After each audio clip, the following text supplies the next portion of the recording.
where legends are born.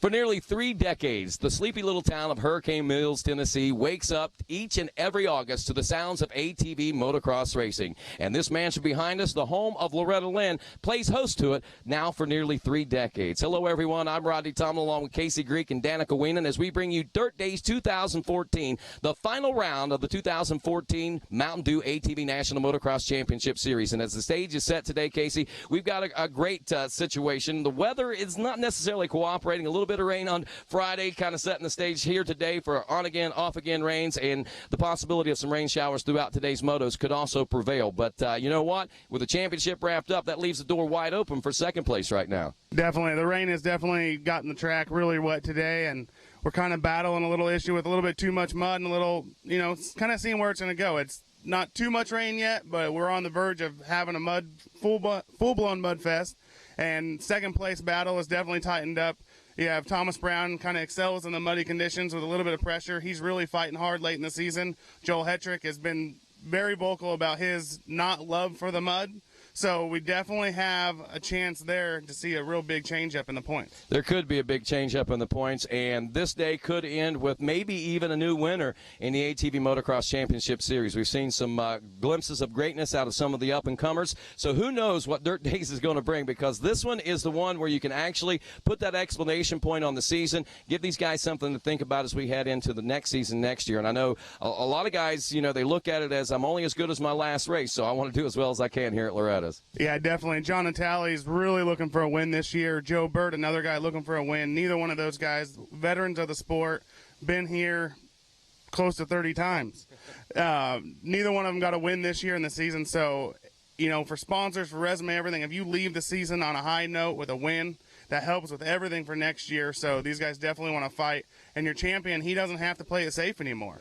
So it's all out blood this weekend. That's it. And, of course, with at least 7 different people that could actually take a win here today, I am excited to see what Dirt Days 2014 will bring and the world's greatest ATV motocross vacation from right here at Loretta Lynn's. But with the mud, there's actually 13 guys that can win today. Amen on that. We'll find out how it's all going to shape up here in a little bit. Right now, let's check in with Danica Weenan. Hey guys, thanks. I'm down here on pit row, and the pros are really starting to get excited. The track's starting to get ran in really well. We had some rain this morning, but the sun's starting to shine through, and it's looking really promising for the rest of the afternoon. You guys talked about our battle for second place. Thomas Brown, he's from Texas. He's really looking forward to this heat that's rolling in, and Joel Hetrick is really looking forward to the track that's starting to develop out there. It's going to make for some great racing for the rest of the day, and can't wait to see the battle shape up. Well, thank you very much, Danica, as we are now here in the Under Armour studios at the Mountain Dew ATV Motocross National Championship finale. Casey, I tell you, the stage is set for the great battles that are shaping up as far as second place overall is concerned. We've actually got about 3 different riders that are vying for that top spot. We talked a little bit about that, and with that, we also have weather. We talked about the weather, the possibility of rain, and it's funny how it all is making the turnaround. I mean, we saw the clouds. We saw a little bit of rain falling there earlier this morning, and actually since the time qualifiers have started, and one thing that has happened, though,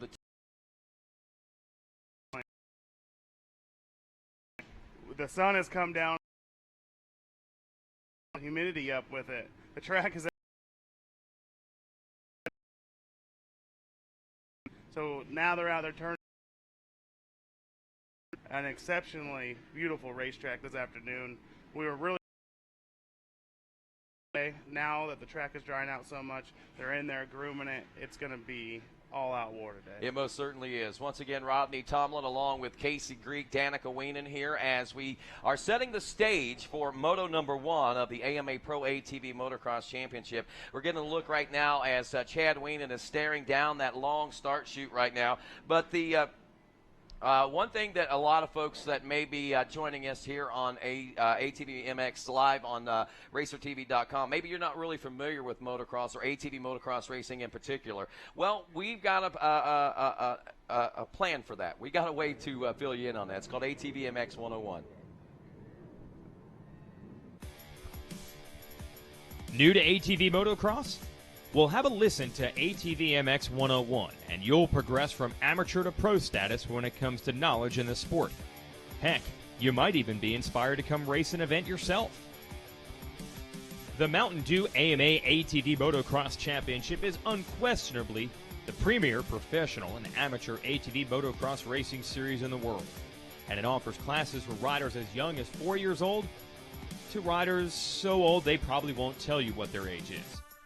There are classes for machines so small they're powered by 50cc engines, to machines so fast they're powered by 450cc motors. There's literally a class for everyone in this series, with 39 different divisions competing each weekend. So whether you choose to chase a championship all season long, or just see what you have to bring when the big show comes to the backyard, there's plenty of room for you. Now, any racer will tell you that finishing a long, hard-fought moto is the best feeling in the world, even if you come up short of the result you were hoping for. So for those dedicated to this sport and to this series over the years, this is a brand new era.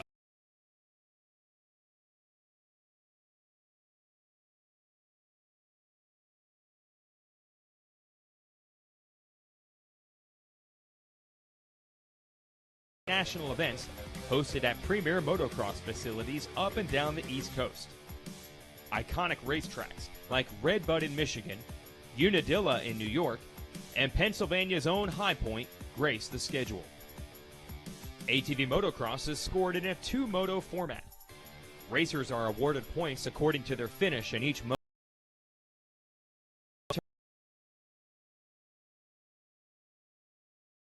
Electronic transponders, the same system used in NASCAR. Amateur classes, including the youth divisions, usually race 4 or 5 lap motos depending on the skill level of the class. And those skill levels range from novice or beginner divisions to expert or what's called A divisions at this level. Some classes are designated by age, such as the youth.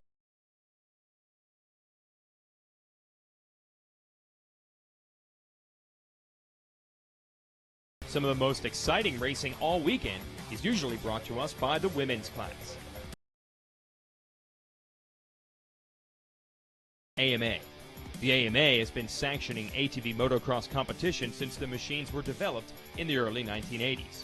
At the top end of the game, professional racers licensed by AMA Pro Racing can chase their championship dreams on the same track and on the same weekend as the amateurs. An AMA Pro ATV moto lasts 20 minutes. Unlike the amateurs, pro points are accumulated for every moto throughout.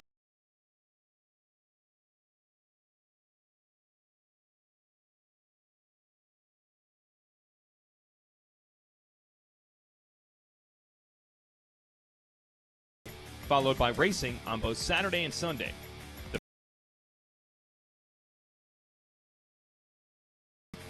This is a big series. They hail from almost every state, as well as Canada, and the occasional visitor from Europe, Australia, or South America. Everyone is welcome to compete, and there's no pre-qualification necessary to compete in the amateur classes. There's a class for nearly every age, every machine, and every skill level. ATV racing is a family sport, and thanks to the support of those families, as well as dedicated series and rider sponsors, ATV racing has never been better. Today, the sport enjoys great television coverage on MAV TV and online race coverage right here on RacerTV.com. So join us for a great day of ATV racing at a national near you, or check us out online. To learn more about the Mountain Dew ATV Motocross National Championship, go to ATVMotocross.com. And we'll see you at the races.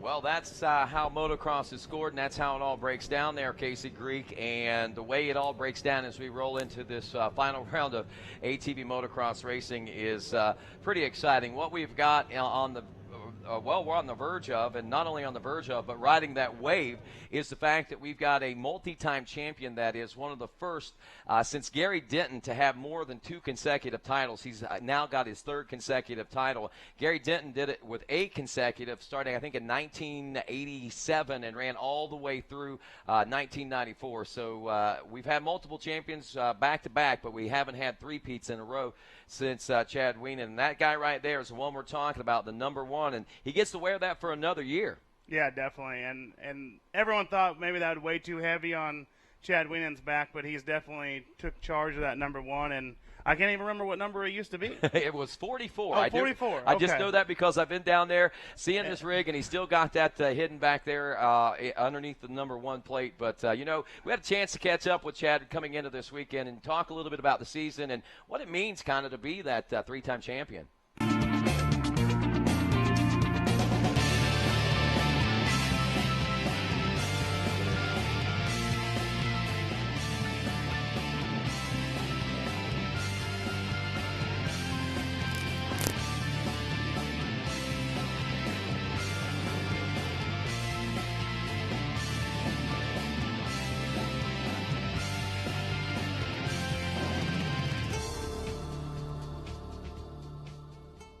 All right, coming off a Red Bud here last weekend, and was able to wrap up the championship early, and we're here at Loretta's, and the finale going to come in this weekend, the same that we do every weekend. We're going to come in here and compete for race wins, and championship's already wrapped up, but we're going to come here and try and take care of business. It's been a couple years since I've won here, and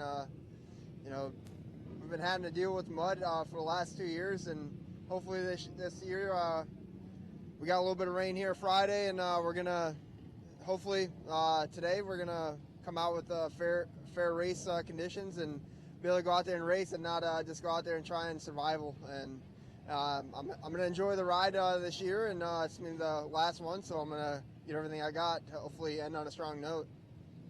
And probably after this year, after this last round, we're gonna go home and kind of relax a little bit. I'll still keep up with like off machine training and just enjoy riding and just have fun with friends and family. It's been a while since I've been able to get out on the water and maybe do some wake surfing, just anything like that. Just having fun with friends and maybe have a little vacation planned out too. So. Vacation. That sounds good, and I'm sure he is well deserved of that vacation, Kasich Greek. And I'll tell you somebody else that's working on having a reason to take a big break is Josh Upperman, as he actually set the fastest lap time today. And that's not really too amazing, but kind of amazing in one point as, it was like he came out of nowhere. I mean, he's been one of those riders that's been good and consistent and strong all season, 3rd, 4th, 5th place qualifying times. But, man, he came out here to Loretta's today and busted one out, and several of them, but 137.8, and Danica Wienen stands by with our fastest qualifier on the line right now. That's right. I'm down here with Josh Upperman. Josh, you grabbed the fastest qualifier of the morning. What does that do for your confidence heading to the line today? Really, it definitely helps my confidence out. I feel really good out there. The bike's working awesome. So hopefully I can get a good start and be up front. Like I said, the bike's awesome, so I'm ready to go. You've been known for getting out front in the whole shots, and I know you're in contention for the whole shot championship. What are you going to do when you get on the line? Just focus. That's the main thing about getting a good whole shot. Just focus and be ready. I got a good gate pick, so I'm pretty confident I get out front and pull the whole shot. Well, good luck. We hope to see Red out front. Back to you guys. All right, thanks a lot, Danica. And that is a good stage setter there for Josh Upperman to be able to capture that. And like he said, he's not letting it go too much to his head, and that's a good thing. Josh is a seasoned veteran at this kind of, if you will. But one thing that we know as race fans, he may be trying to underplay it and downplay it a little bit, but that's got to give him a real good spark of energy heading into this moto. Definitely, and Josh is one of those guys, he really come on strong late in the season. I've seen it over the last few years. He comes on strong. And he's one of those other guys. He's only as good as his last race, so Josh needs to come out here and turn it up. Josh hasn't gotten a win this year either, so he definitely wants to be on the podium this weekend and put that Baldwin Motorsports on top of the box if he has a chance to. Well, Josh is the fastest qualifier with a 137.8, but with a 138.4, about 0.6 of a slower, a little more than a half a second slower was Chad Weenan with his fastest qualifying time. Thomas Brown not looking too bad either back there, his third fastest qualifier. Definitely, and what you see here is 138.4, 138.6, 138.6 by your third, fourth, and fifth place guys, and then you jump right into the 139s. You got a couple guys there. The track was fairly single-lined in that, in the first two qualifying sessions, so now they have opened the track up. You're going to see faster lap times and better race conditions now. Yes, and of course, some surprises, I think, out there today. We got to see the reacquaintance of Joe Bird. He is back with us today. Also, another name that has graced the presence of the qualifiers today is that of Vital Casanave, the Argentinian racer, who is actually one of the proteges of the Joe Bird Quad Riding School and the Bird Quad Riding School. So we know that this is going to be pretty exciting from the Joe Bird camp. This is his return since first race since Ohio, as a matter of fact. He told me he wasn't coming back till he felt competitive, so we'll see if that's the case or not. Joe looked like he was really out there trying to take care of business there a few moments ago. Yeah, definitely. It could be interesting to see if his Argentinian rider could go out there and beat him, even though he's his trainer. So it'll be interesting to see what happens there. It most definitely will be interesting, and we'll be back with more when we continue here on Racer TV.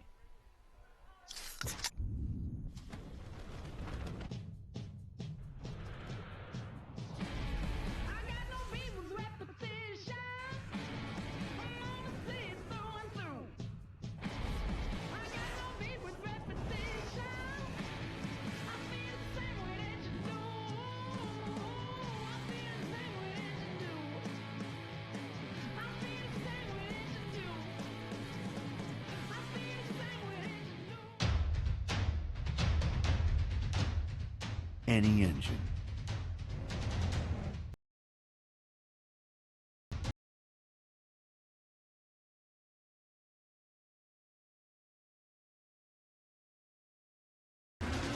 Or on the trail.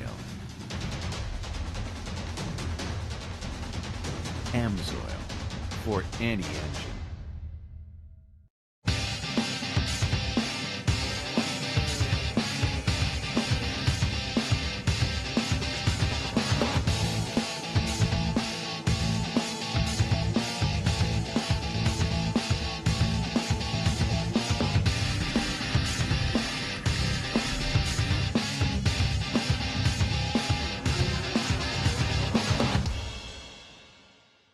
Find your flow with Maxxis tires.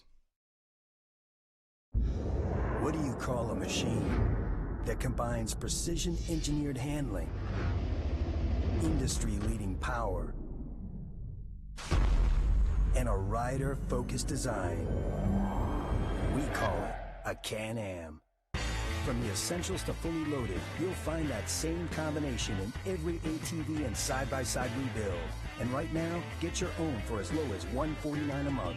Can-Am, the ride says it all. What do these GNCC racers all have in common? They're members of the American Motorcyclist Association. You don't have to be a GNCC racing superstar to join the AMA, just support the sport. The AMA protects your right to ride and race. Plus, you get a lot of cool member benefits, like American Motorcyclist Magazine, roadside assistance, and great discounts. If you want to be like the racers, join the AMA. It's where riders belong.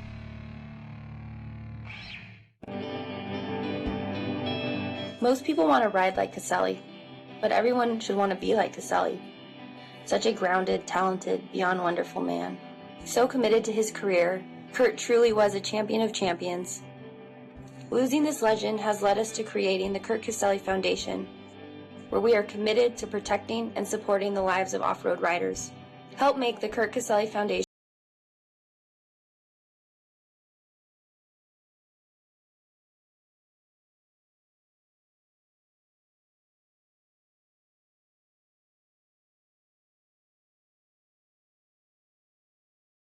Series presented by Maxxis, an AMA National Championship.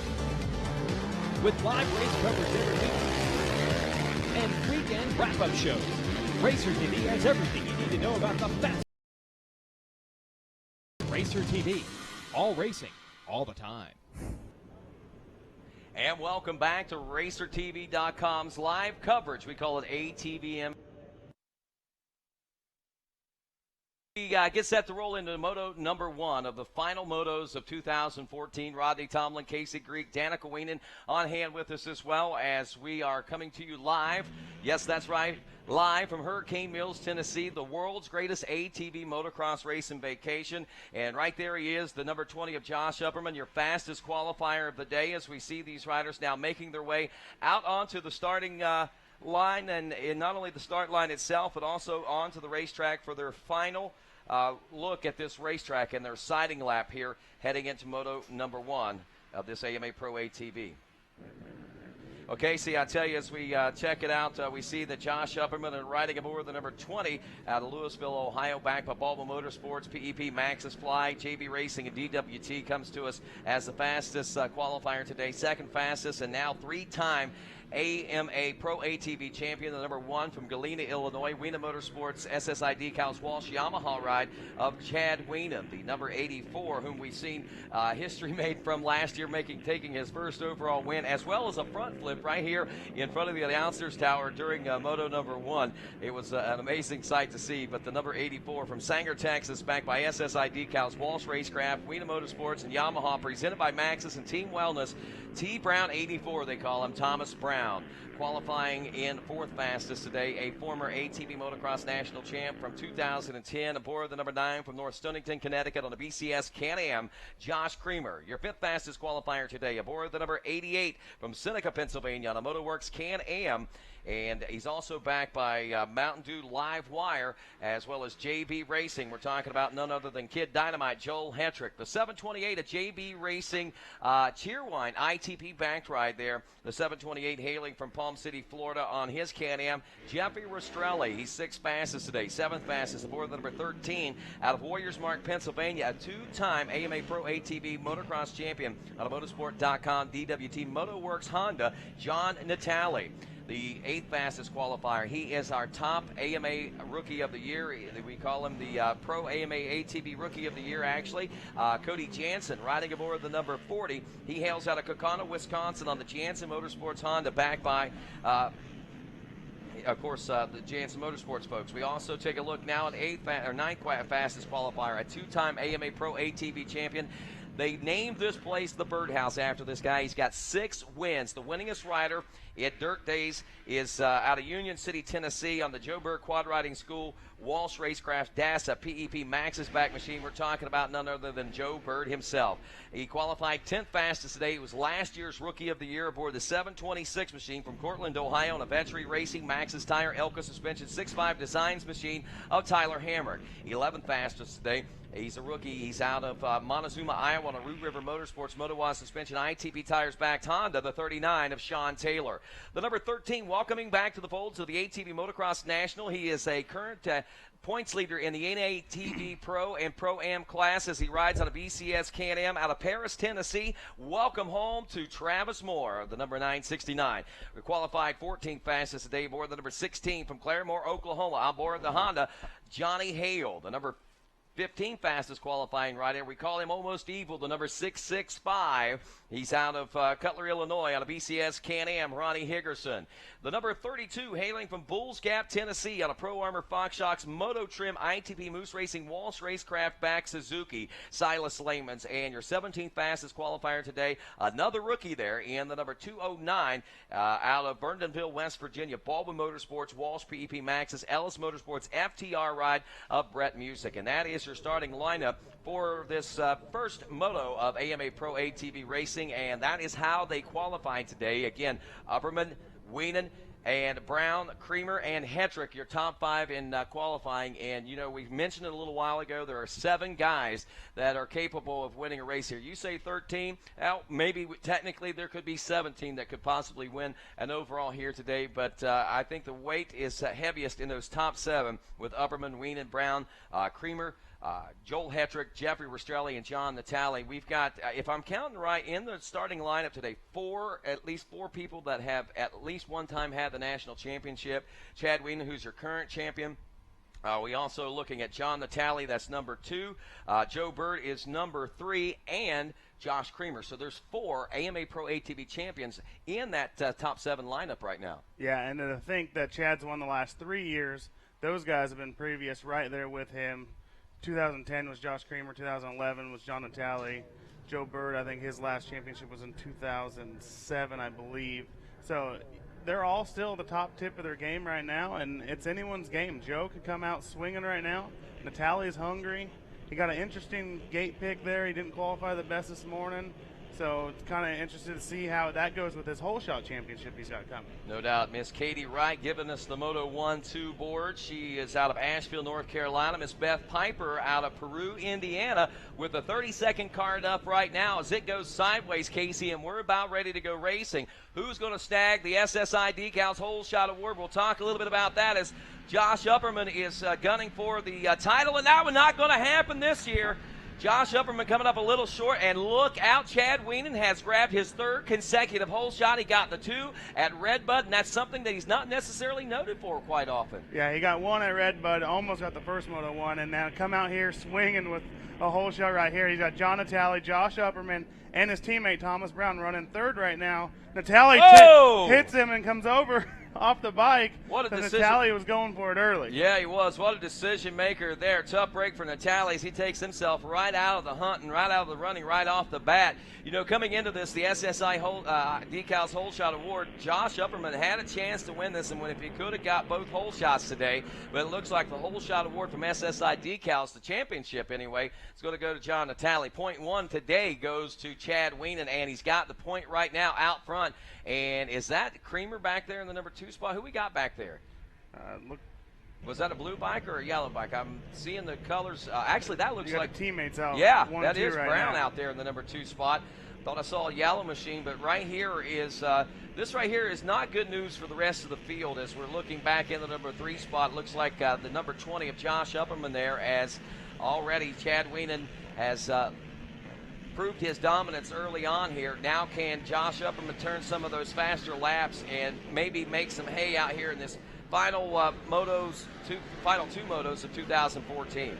Yeah, Thomas Brown definitely wants to keep the heat on his teammate. You can see these guys are all in their new fly gear looking fresh as Joel Hedrick's trying to put the works on Josh Upperman right now. Josh Upperman's running in your 3rd place position, and so Joel Hedrick, he's happy now. As I said earlier in our story, Joel doesn't like the mud. So now that it's a good dry track and there's some passing lines out there, you can see Thomas is trying to put the pressure on his teammate. Joel's doing the same thing to Upperman. We have a 4-way battle for the lead. If someone makes a little bobble, Joel could go straight to the front. Oh, here we come. Here comes Brown already. Look at this. Brown trying to sneak up through the 10 Commandments section, but somehow or another, the champ finds that little last thrust that he needs coming out of that section of the racetrack. But Brown is right there knocking on the door, and I think Chad Wienen knows he's there right now as we head around, heading toward the big Sandy sweeper turn now, that big Maxxis sweeper out there, and still Chad Wienen out front of Thomas Brown. We're starting to see that battle tighten up for 3rd and 4th right now between Upperman and Hedrick. Creamer back there to number 5 ride. Got another Can-Am rider in Jeffrey Rastrelli in 6. Silas Lehman, one of the rookies. He's our top rookie right now, running back in the number 7 position after the first lap. Joe Bird is 8th. Tyler Hamrick in 9th. And Ronnie Higgerson rounds out your top 10. Yeah, definitely. And you can see you got a good showing for Can-Am there. They're running 4th through 6th place right now, so all 3 of the Can-Ams are in the top 10, and you can see Thomas, he's going off my statement. You're only as good as your last race. Well, his last race here, he was the best guy here. Yes, he was. So he wants after his teammate right now. Joel Hedrick definitely doesn't want to go home without a win this weekend, and Upperman's looking for that exclusive win this year. So this is his last chance to pull this off. It is. Here coming up now behind the world-famous Loretta Lynn billboard. Looked like Joel Hedrick was going to try to sneak a wheel in underneath of the number 20 of Upperman, but Upperman able to keep that momentum going from the outside and keep that about a bike length distance between himself and Hedrick as we head down the short chutes here under the big Maxxis tire, and now back toward the 10 Commandments section. A big hard right-hand turn here. This one we see the battle between 1st and 2nd, but that battle between 3rd and 4th, and is that a battle between 5th and 6th starting to shape up now? Looks like it's tightening up right there with Jeffrey Rastrelli and Josh Creamer. So this once track that we were worried about being a good racetrack has turned into a wonderful racetrack Oh, again. wow. And Joel Hetrick's just trying every little bit he can to pull up next to Josh Upperman. And you can see the track is fairly rough. They did a lot of grooming, but that sand section there, you got good bumps in it. It's nice and rough. And this is what we wanted to see. Humidity, hot. This is a man's day today, and that's what we're seeing right now is these guys going all out. That is exactly what we're seeing. We're looking back to 7th now. Joe Bird only about 3 seconds behind Rastrelli and Creamer as they checked in at the finish line there a few moments ago. And that's 7th place now, so that changes. Layman's is now 8th. Hamrick is 9th. And Ronnie Higgerson continues to round out the top 10. The Argentinian, Joe Bird's protege, the number 5, back in the number 11 spot as we wrap up 2 laps of racing now. Yeah, and followed behind him is your rookie of the year, Cody Jansen, followed right in there. And you can see Joel Hetrick still just putting it on. He's eating a face full of roofs. Thomas Brown's doing the same thing as Joel Hetrick tries to take the inside, really tight there, and almost gets up next to Upperman. He's going to make that work eventually, Casey. We've seen him do that the last couple of times around, so we know that he's got something brewing there and something working, and if nothing else, he might be able to force Josh Upperman into a mistake. Yeah, I know that inside line works. My rider, Lane Baird, did that inside line and made a really nice pass there earlier today, so Joel Hetrick, he's watching, he's seen what the track's doing. As long as he can make them tires hook up coming around that corner, he can drag race out of there and try to take over the position from Upperman. Most definitely, as Hetrick still all over the number 20 of Upperman now heading toward the bowl turn, the Maxis Bowl into what that Maxis Rocky Mountain ATVMC sweeper turn, and that one, like you said, is just getting rough. I like how rough it is. You don't see a lot of square-edged holes. It's just kind of roller mogul-y type bumps through there right now. Yeah, definitely bigger bumps, which is good, and it separates the lines a little bit. You can't cross over and cut each other off as much, and that makes for better racing. And you can see Kramer's inching in just a little bit, and Thomas Brown is inching on to Weenan, and with how much sand and mulch that's been put into this track, you see the bumps and the roughness that's coming around. This side of the track is a little bit more hard packed, a little bit tighter of bumps. You get to the other side, you got bigger sand rollers. It really makes setup on the bike that much more important. And then you add the element of the rain that we had today. It's exceptional. A lot of diversity. Hetrick goes into Upperman there, and I told you he was going to keep working that line, and you're right, that inside line can work, especially if you muscle your way through the turn right there, Casey Greig. Yeah. That's a rare pass there for Joel Hetrick. He doesn't really nudge people very often, but I've seen it late in the season. He's getting more aggressive. He's overseeing the blue guys out front. He wants that yellow machine up front, and that's what he's going after now. He's got to turn it on. Now we're going to get the cross flags here coming up this next lap. They're right around halfway, so that's what he's got to do. And he's not far off of him. You can see Josh Kramer's right there. So, and Upperman's going to fire back. He's going to be pretty fired up. I tell you right now, it is an amazing feat that Joel Hetrick is putting forth. You talk about it, you don't necessarily see him doing that type of aggressive riding. But sometimes, man, in order to get around, you got to do that. If you know you're faster than the individual, sometimes you got. One thing I've noted about Joel Hetrick also, not only is he finally growing a mustache, but we're also starting to see some bulk up. He was the one making the joke about the mustache. But I seen him the other day, and I said, Joel, man, them some big old biceps. You're really starting to muscle up there. And he said he was, and he felt it in his riding. He said he could feel more control over the machine now. Yeah, he's definitely bulked up. And that corner where he was at is definitely a corner where I've seen those passes happen many times.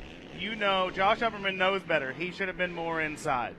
Well, cross flags are out. Chad Weenan leading Thomas Brown in second. Joel Hetrick third. Josh Creamer is fourth. And Josh Upperman rounds out your top 5. We'll be back with more ATVMX Live right after this.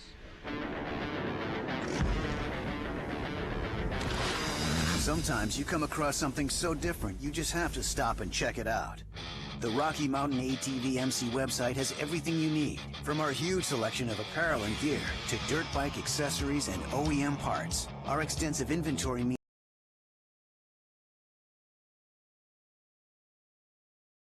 MC.com. Get ready.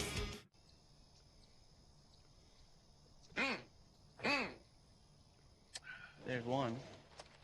What is that? It's my day, I'll call.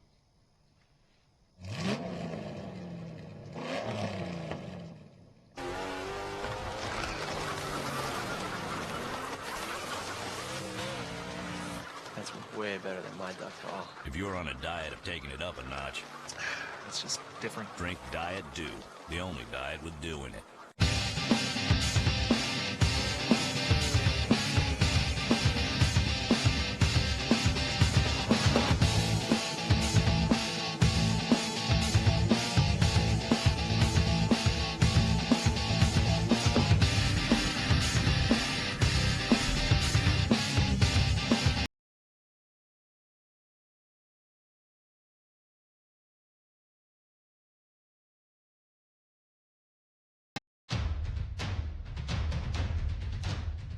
Any engine.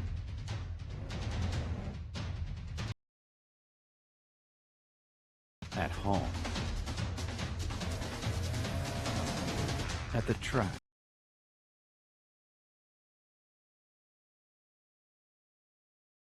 AMSOIL for any engine. And welcome back to ATVMX Live here on RacerTV.com. Rodney Tomlin, Casey Greek, Danica Weenan giving you the call, and Joel Hedrick on the move here at Dirt Days 2014 from the world-famous Loretta Lynn's Ranch here in Hurricane Mills, Tennessee. Hedrick making the pass on Josh Upperman there just a couple of laps ago. Casey got it right in beside him, kind of pushed him up over the berm. A textbook pass, if you really want to know the truth. Definitely. It was wheel to wheel, Nerf bar to Nerf bar. It was a clean, fair racing pass. And what you don't really see that quick in that corner is it really soft on the outside, so it kind of hooks Upperman's wheels. The only thing he could do was go with it. Right. And that's what he did. It got him back out. He's still in 5th place, so he lost 2 spots. Unfortunate deal. But he knew better. He knew to get into the inside. I can't stress that enough. Upperman knows better. As you can see, Thomas Brown is just putting the heat, all the heat he can put without passing his teammate right now. And there is definitely no team strategy going right now because everything's open and Thomas wants that bumper. Let me win one, man. Let me win one. Thomas needs that extra 3 points yes, he to does. be able to beat Joel Hedrick in this the actually, that is true. He's got to race to keep that buffer zone as far as the battle for the second place position, which we'll talk a little bit more about here in just a moment. But another rider that's in that hunt right now, and he's not much of a factor, John Natale. Remember, he tried to make that dive into the lead going into the 10 Commandments on lap number 1. He's all the way back in, looks like 14th place right now, trying to work his way up through the pack. Right now, as we watch Joel Hedrick, a.k.a. Kid Dynamite, try to reel in Thomas Brown, the number 84. This is the battle for the second place position in points that we were talking about there just a moment ago. I believe there is 11 points that separate those two. And what Thomas Brown needs to do is not only beat Joel Hedrick, but he needs that buffer zone between he and Joel Hedrick. And it's going to take at least if Thomas Brown wins, I think it's going to take Joel finishing probably 4th place, at least in one moto, to catch that gap up all at one time.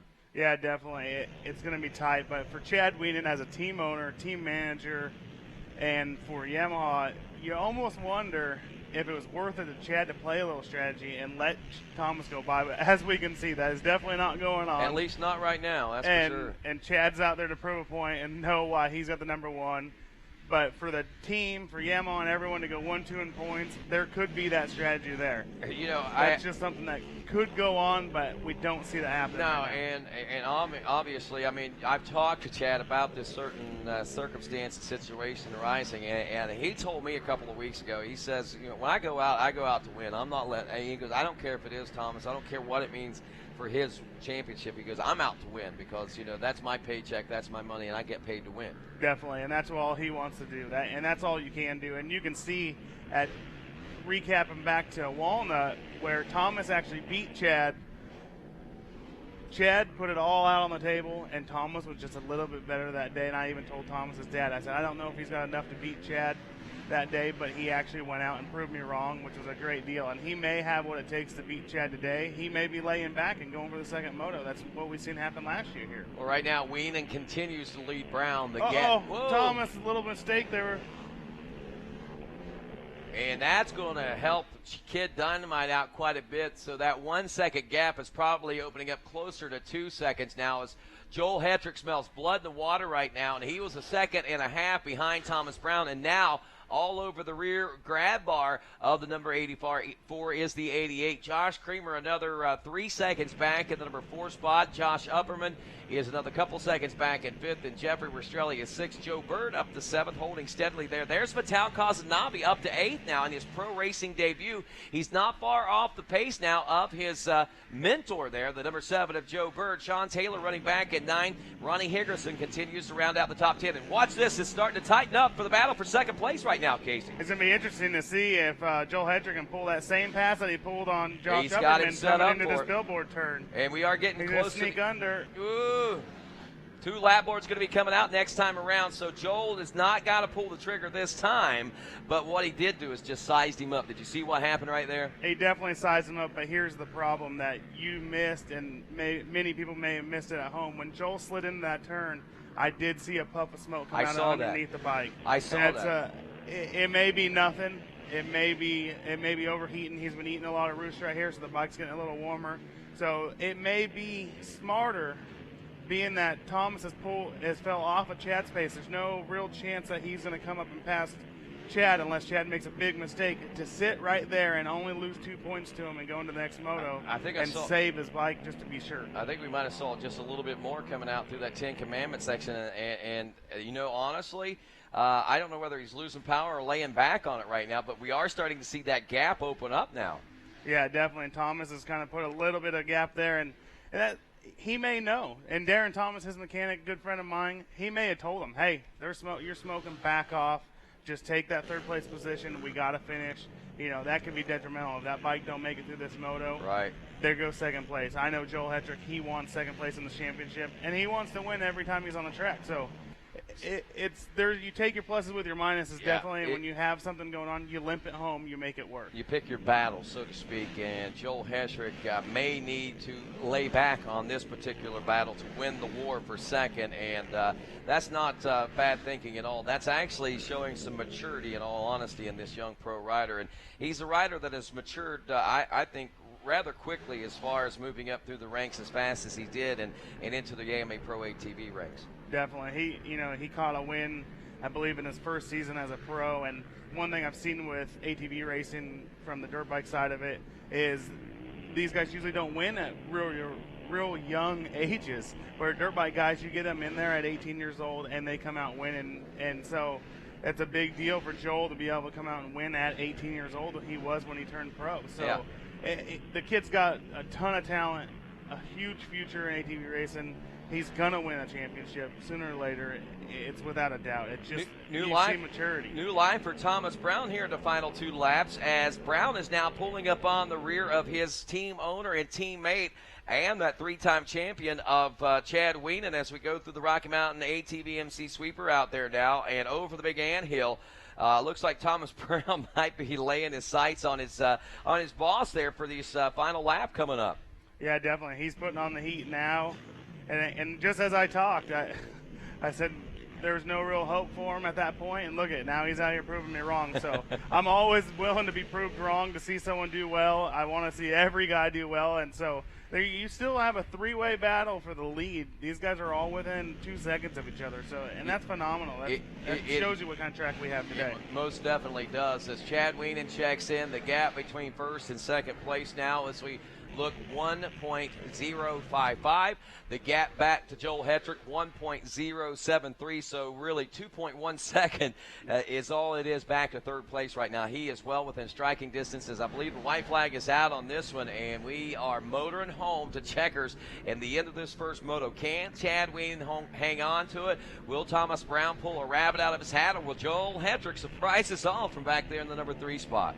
Yeah, definitely. And one person that is a little bit in a weird spot is John Natale is still running in 15th as he moved up, and now he's moved back down. So not sure what's going on there as Thomas Brown is creeping up even closer. They got a little less than a half a lap to go between the teammates, and they're bumper to bumper right now. So as they come across through close to the final turns here, these guys are bumper to bumper. There is nothing that you got closer racing right now. Oh, man, even watch the top three. Coming around that Big Sandy sweeper turn for the final time over the big decision maker, the anthills, what we call that one here, into the heart of Loretta Lynn's course as we head toward the Can-Am Beach here at Loretta Lynn's. The battle for the number one spot. Who's it going to be? Is Chad Ween going to be able to hold on to this as they head over the Kawasaki Camelback now?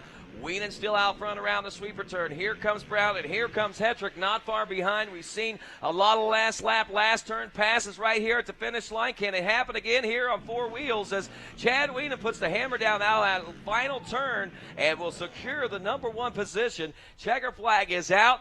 Thomas Brown will take second, and look at that. Joel Hetrick back in the number three spot. We got 0.6 seconds, less than 2 seconds separating the top three at the finish line. Yeah, and one thing that just happened now is now we got some rain.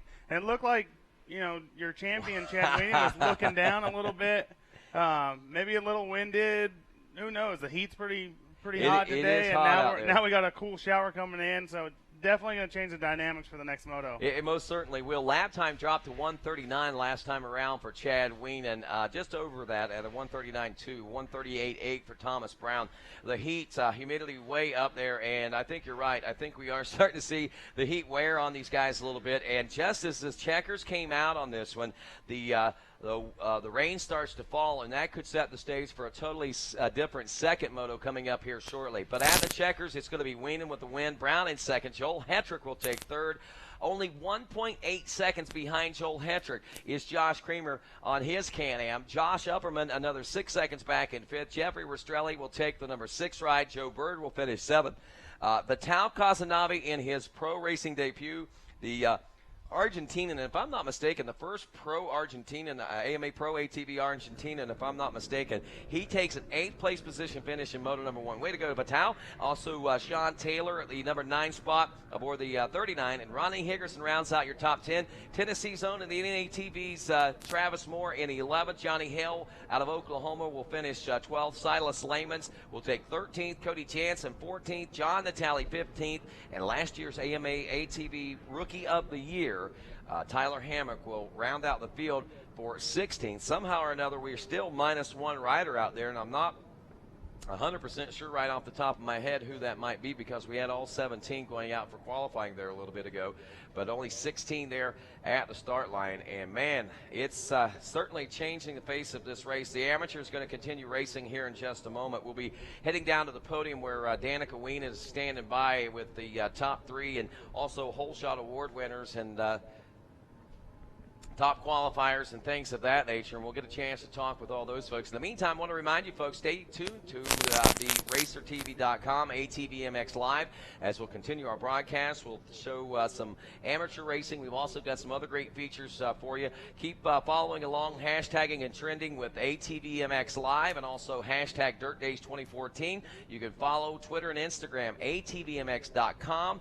That's DOTCOM on ATVMX, and at RacerTV. You can also follow along as well, and we welcome everybody aboard. We want everybody to trend with us and make things happen. Brett Music is our rider that didn't make the grade out there for the 17th rider, and I know that Brett started the year on fire, had some problems, as a lot of riders did in Ohio earlier this year. I know he and Rastrelli actually got together over one of those infield jumps, and he set out a couple races, came back a race or two, but maybe he's still feeling some ill effects from that. Yeah, definitely. And I seen him out. I know he's focused more on Pro-Am than he is Pro.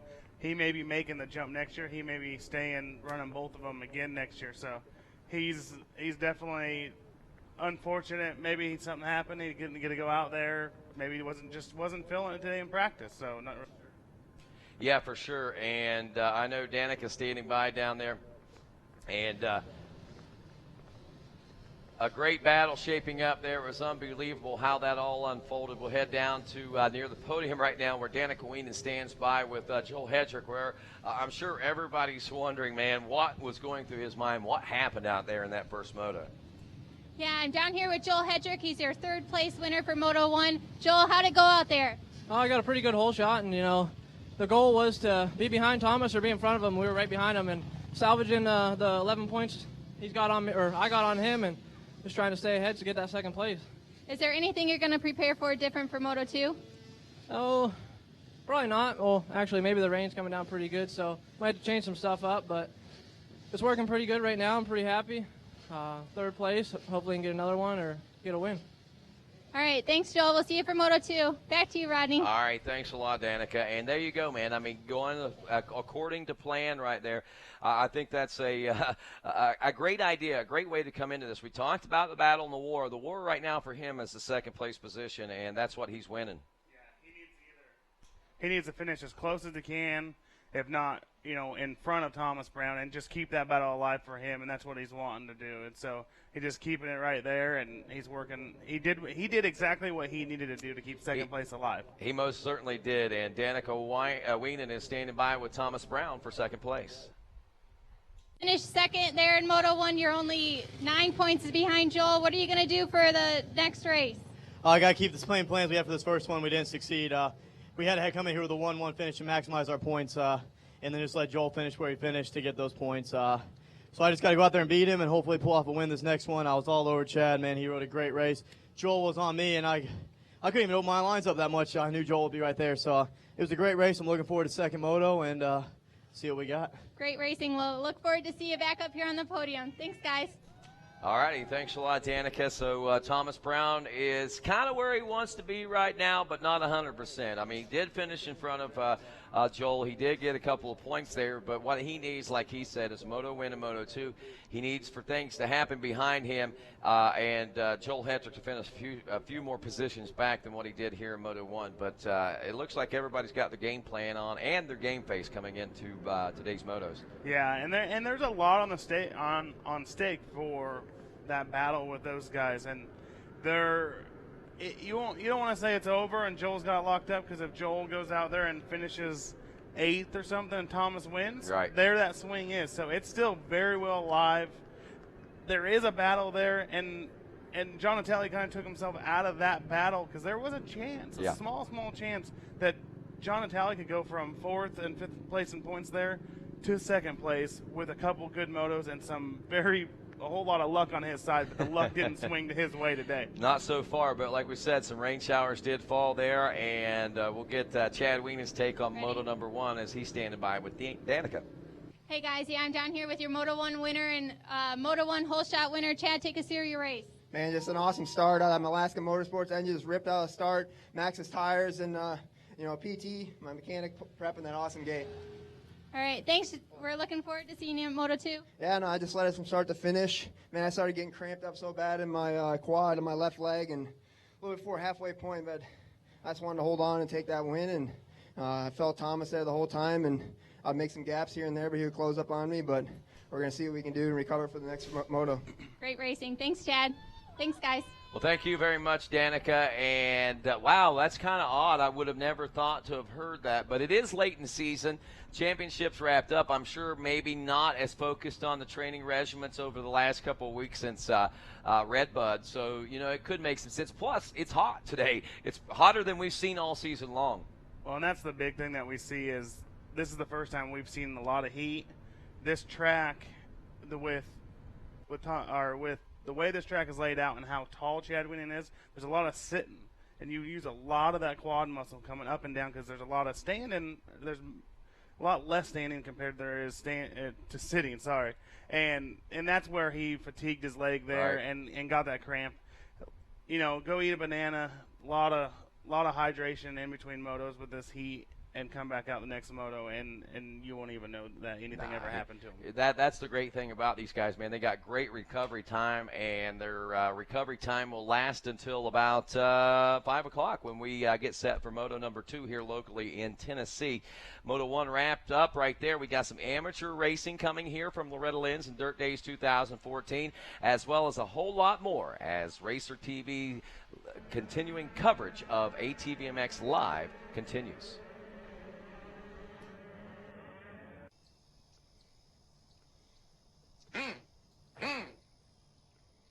There's one. What is that? It's my Dale call.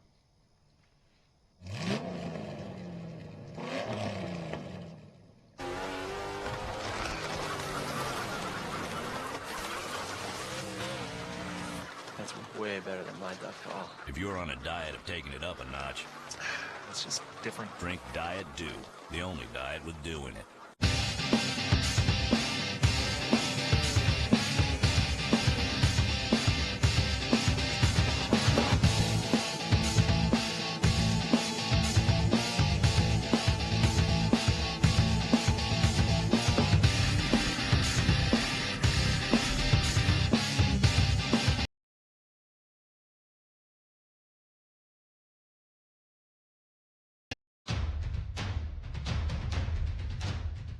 Any engine, any season, at home, at the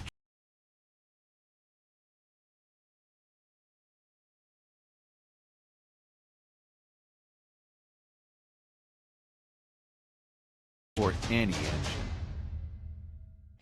Do you love racing? All kinds of racing? How about pro motocross? Flat track? Road TV? GNCC? Well, we've got what you're looking for. Welcome to the Racer X Show with Greg White, presented by Chaparral on RacerTV.com. 88 Live to Ride was founded in 2005 in memory of my son, Matt Bartosi. It is based on supporting and providing education and safety to the riders. We do walking wounded care for the riders, their families, and any of the spectators that are here. We also provide grants to injured riders, and we just do a lot of different things. We do fundraisers for riders. We do fundraisers to help support the med unit.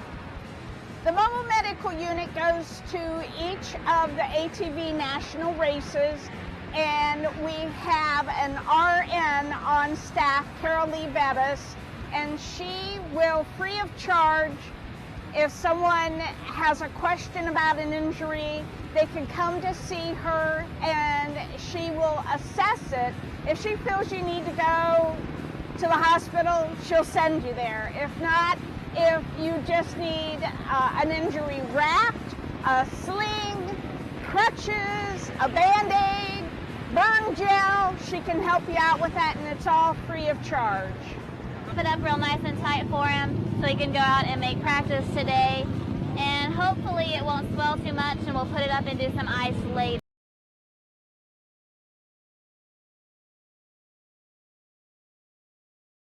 And our major fundraiser of the year, which is an auction at our final race here at Loretta Lynn's. And from the money that is raised, that is how we're able to provide, pay for Carolee, give her an honorarium, and to also get our medical supplies. We were blessed this year to have Packard EMS give us any of the supplies that we needed. So we have a lot of support in the community, ATV community itself, that helps us with keeping this up and running. And Casey Creek, the 88 Live to Ride Foundation, having an auction last night, and I know that well over $20,000, maybe closer to $30,000 raised there last night, and a great organization to have as a part of the ATV Motocross Racing Nation. I mean, it really is good to have that. The RN on staff, she's there, she can assess situations. You know, we have the EMTs, but a lot of times guys bounce all around on the track, and they tell the EMTs I'm okay, they go back, and they sit down like, oh, maybe I don't feel as good as what I thought I felt. So that's a great thing to have out there. Yeah, definitely. Debbie Bartosik, I know Debbie really well. I've spent a lot of time with her and Jody Bateman, and they're good people. And a lot of people ask me, or I hear it go around, you know, what is this really for? What is it? You know, I've seen what goes on and what they use the money for, and trust me, they're not using the money for their personal being. They're getting that trailer here every weekend. They got their medic staff here that's every weekend, and they're helping people that you guys don't see, because these are people that have been hurt at our races and are now no longer able to make it. I got a good friend of mine, Keith, that was paralyzed a couple years ago. Debbie has helped them out tremendously. There's multiple people that Debbie has went and helped. And Debbie has unsung hero. went to these places, and she don't ask for nothing but everyone just to have fun. That's all she wants to do. It. The tragic loss that she had, and to still show up at ATV races for the last 15 years, or 10 years since that's happened, is just tremendous, and they're really strong person Debbie is. It most certainly is, and it also goes just to show you what the people in the ATV racing community is like. I mean, they are. It's a love that goes deep into their souls, basically, and a lot of folks here really dig deep. It starts right from the 50cc classes, just like on the two-wheelers, and goes right on up through the pro ranks, and it's amazing to see the camaraderie of the families and amongst themselves, as well as other families being able to unite with other families around the racetrack. It's just amazing to see the types of family that we do have here, and that is quite a bit. There's a key word that you put in there: family. The ATV Racing Nation, as you call it, as we've all grown to know it, is a true family. And honestly, I've been around it for a long time. And I did the pro stuff, and I've done the amateur stuff, and I'm doing the amateur stuff now. And the guys that we race with, Linquists, Thatchers, all these guys, everyone, maybe it was, I don't know, they wouldn't really talk to me at the beginning of the year. And then once they talked to me once, I try to, we're friends. We have a good time. We could be doing something so much worse than out here racing quads. And so just remember that, everyone at home, everyone that's here racing, you guys, we do this because we love it. I wouldn't have it any other way. And that's what the passion is right now. It is a passion, and it is a family-oriented thing. And right now on the racetrack, getting lined up on the starting line is actually our women's class. As we see the Cephacy Open 6 to 11-year-old class, Max Lindquist may be a rider that you've raced against in some other classes in the 70 class. Lindquist taking the win in that one with Jake Taylor in second. And that one's another great championship. But the women's class coming up next, and this has always been an interesting one for me as far as racing goes, because the talent pool is usually deep. Sometimes it's shallower than others, but whenever the talent pool is deep, you get to see a lot of great racing. And what we saw there last year was a deep talent pool, and we also saw one girl who wanted to win so bad and couldn't win dedicate herself to taking a win, or at least finishing better in the 2014 season, and more than exceeded her expectations. Yeah, and she's come out and won the championship this year. She locked it up fairly early, and as we talk about that, she is looking for another win here. She had a little bit of bad luck at Red Bud, and the woman that we're talking about is Megan Manchek. As they're getting ready to drop the gate on this, she's definitely turned up the heat this year. She most certainly has, and as the gate gets ready to drop on their moto, let's check in and find out a little bit more about Miss Megan Manchek. To watch my daughter get on an ATV that makes the kind of power we make with these things, and watch them go put two good motos together and then walk away with a win, it's irreplaceable. It's something you'll carry with you the rest of your life. Racing has always been a sport me and my dad have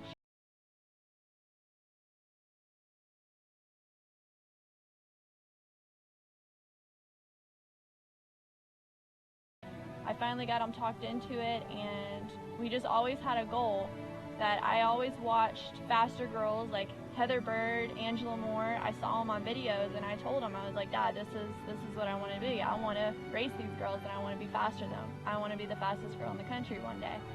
And I think he doubted me. I had a few years where he didn't think I'd be able to put the effort into it and put the work into it.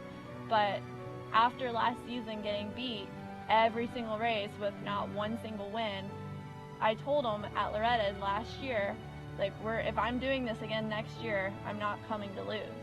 It's too much work, it's too much money, and it's too much heartbreak to not ever get a win. I want to be on the podium. And so we did a lot of work this season. We got a lot of testing with the shocks, got the bike dialed in perfect. Couldn't ask for a better setup. And I spent a lot of time in the gym and a whole lot of time riding on the bike, and just everything came together. And it's something that me and him can say that we did together, which is a really awesome feeling.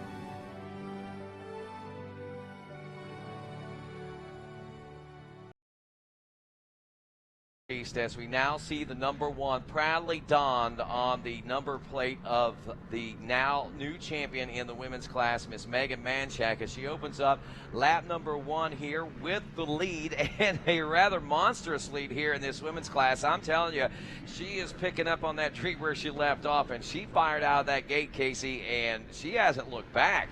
No, she hasn't. Her usual closest competitor of Katie Met, she got tangled up in the back of her. I just seen it out of the corner of my eye, and it really, Megan just putting on a show right now. She's out front, and that's exactly what she wanted to do. So that number 1 plate is definitely not weighing too heavy on her shoulders right now. No, not a bit. You even see her looking back behind her to see where everyone is. Right now, as we look back to the number 2 position, we can see that Remington Guthra is running in the number 2 spot. Devin Proctor, the number 27, is third. Katie Meddy now in the number 4 spot, the young lady, and last year's champion, as a matter of fact, whom we said is usually her toughest competitor back and forth right now. Ashley Ovid is running in the number 5 spot. Maddie Geyer, who's making her women's class debut this weekend on board the number 8 Slash, a top girls pilot for many, many years, is now in the women's class. She's running in 6th. Brittany Snyder in 7th aboard the number 72. Caitlin Gibson in 8th. 9th spot, Kayla Blood, and rounding out 10th place from Elka Suspension, the 71, all the way from up out of Canada. She's from the headquarters up there, Miss Cynthia Prefontaine. And right now we're watching Meddy, the number 83, do battle for what now appears to be that number 2 spot with Devin Proctor, the number 27, as they make their way around the anthill now. And here comes Meddy now, the fiery redhead, trying to fire off here in these twisties and into the heart of Loretta Lynch. A little bump and grind action going on there, and Meddy gets the pass and makes it stick. Yeah, definitely. Katie, she got aggressive there, and it was a good spot to make a pass, and she just kept putting in the time there, and she got it as they turned around the pond coming into the finish line section. She's now moved herself up there another position, and as she's got a little company, they're banging back on each other there. So this girls class, these two, they're not laying off each other. They're out for blood, and they're definitely banging bars out there and really turning it on right now. So it's good to see Katie work into that 2nd position. She is up to the number 2 spot now. She gets around Proctor, the number 27, and lap time at 1:55 in that battle.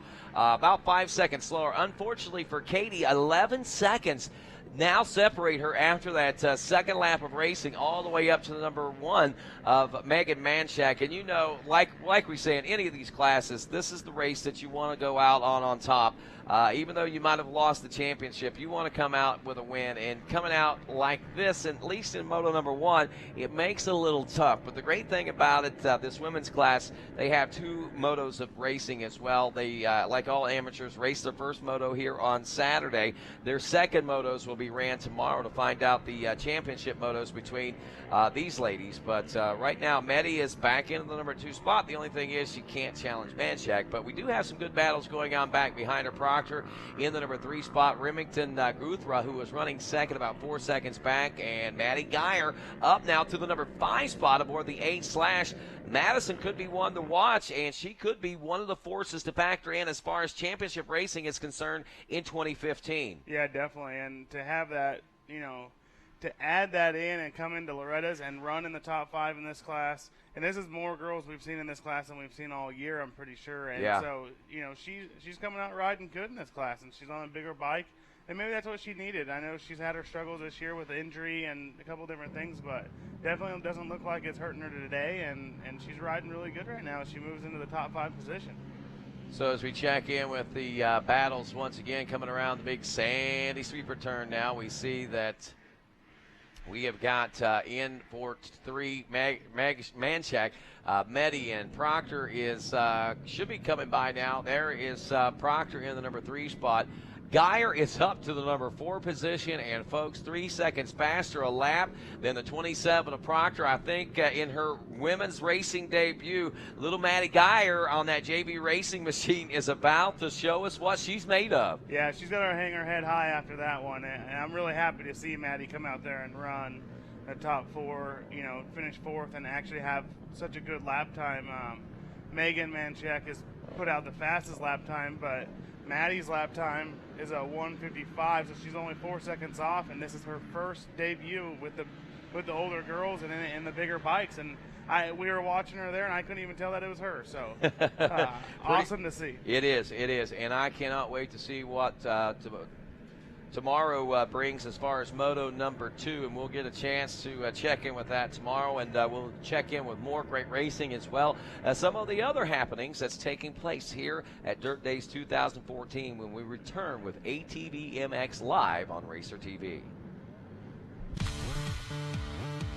They're the best off-road riders in the world, and they're coming your way every day on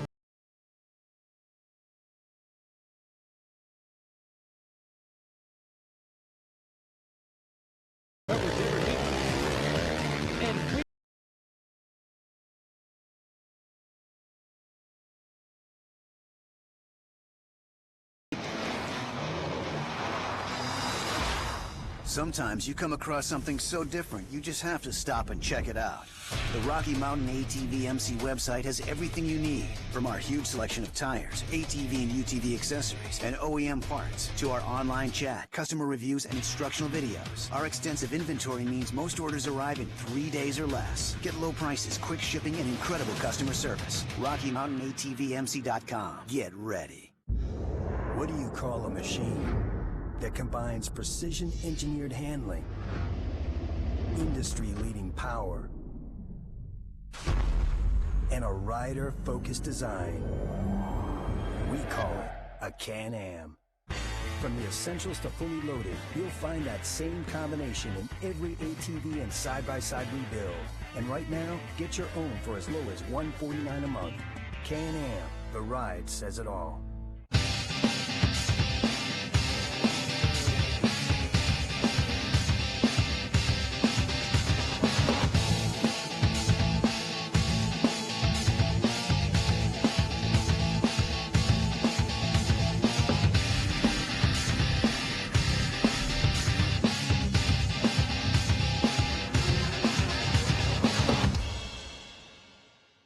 Find your flow with Maxxis Tires.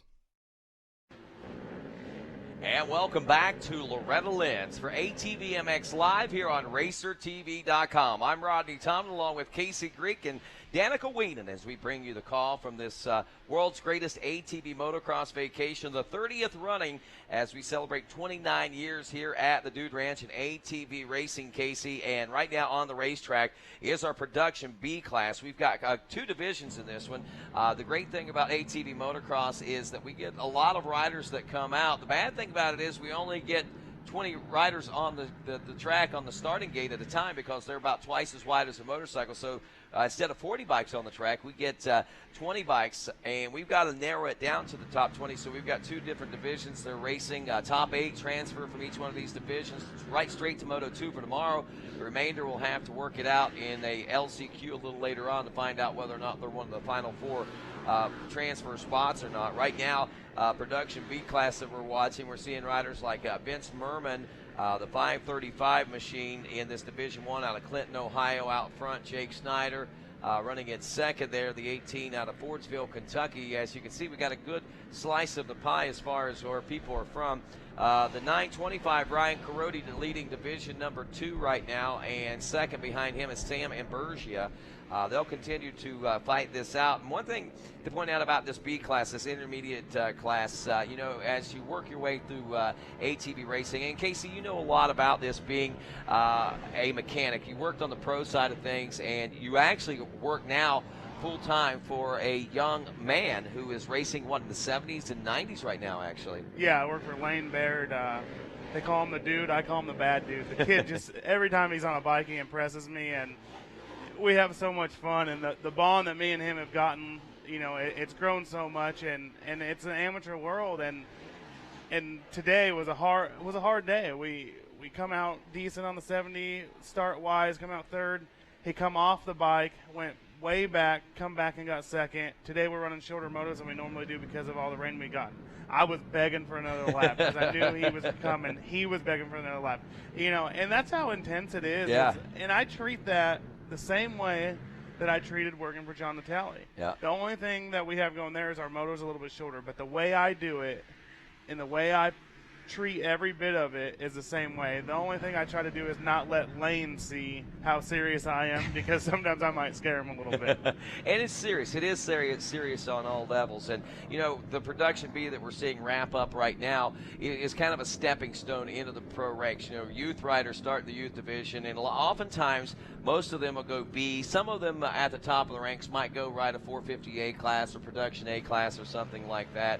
And rarely do you ever see standouts like the bad dude you're talking about, Lane Baird, or another rider that we've watched grow up through the ranks of ATV motocross racing in the likes of a rider by the name of Cole Cephacy. This is a rider that's actually foregoing a lot of steps. He's stepping right out of the youth division and going pretty big, as a matter of fact, for a kid that's 16 years old. We had a chance to catch up with Cole Cephacy a little earlier this week. I'm Cole Cephacy. I'm from Milan, Michigan. I'm 15 years old. I mean, I started racing when I was 4. Well, really, it started when I was 2, when I first got a quad. From the minute 2 years old, I bought him a little 4-wheeler to ride in the yard, and the kid was hooked. By 4, I took him to his first race. Then I got 4 years old. He took me to my first race, and I just fell in love with it right then. We started following that series. I won the state championship, and the next year we went to nationals, and now I've done 12 years of racing and 11 years of nationals. I've won 7 national championships, was the 2013 Youth Rider of the Year, and working on 8 and going into big bikes next year. Well, and now not only am I jumping into Pro-Am class, I've kind of got even bigger news that was really exciting for me this year. And for 2015, I kind of chose Wiener Motorsports as my next team to be on, and I'm real excited for it. It's going to be a great year next year, and I got this sweet new ride, and I'm real excited to work with Chad and the whole race team and hopefully do some damage in the Pro-Am and A class. So, this big announcement, we brought on Cole Cephacy for the Wiener Motorsports team next year, and you know, he's a strong caliber rider. He's really young. You know, he's not even 16 yet, and we're just really excited. You know, what he can bring to the table. And wow, what a big thing there. A kid actually moving from the youth ranks right straight to the Pro-Am ranks, Open A and Pro-Am ranks, and kind of an amazing feat. And not only that, but picking up probably one of the best rides in amateur motocross there is right now. To have him jump in there and be able to have that foundation and that tight group of guys that they have over there, it is a huge play in that kid's future. And what you see Chad trying to do, and a lot of people may not know how to reference it, but is the pro circuit guys at Kawasaki, they're picking guys out of the amateur ranks. Chad Wienen's doing that. And one guy that has a big influence on that is our good friend Donnie Luce here. Yeah, Donnie Luce from Yamaha. And Donnie, I mean, it's a big season for you. I mean, not only did you guys just wrap up your 3rd consecutive title in the AMA Pro ATV Motocross, you picked up probably one of the hottest amateur riders, youth riders, moving into the amateur ranks that there is on the market today. Yeah, I think Chad is good at picking talent. He's shown that he's been able to pick guys that are big quality kids, that are good representatives for both Wiener Motorsports and for Yamaha. We're excited to be partners with him, and we look forward to seeing it progress through the ranks, you know, much like what Thomas had done. We started back with Thomas in 2008, and just a true testament to hard work, what success comes. Congratulations to you guys on that find, and also congratulations to you as well on winning the Manufacturers Cup again.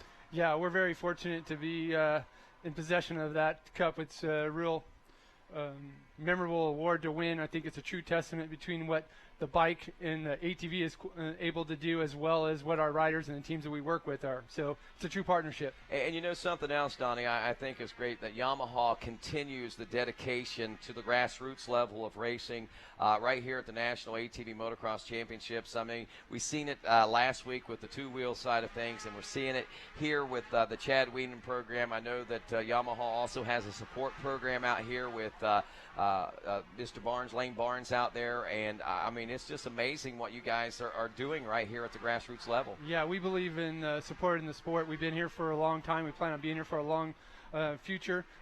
Lane has done a great job with Pro Motorsports, helping out all the Yamaha customers that are here, keeping them back on the track. And then we have a good leader by Chad Wienen and Thomas Brown. Both those guys know what to do, how to win. Is a great moto going 1-2. We look forward to seeing that happen again in the second moto. And I got to ask you, how does that make you feel to see that?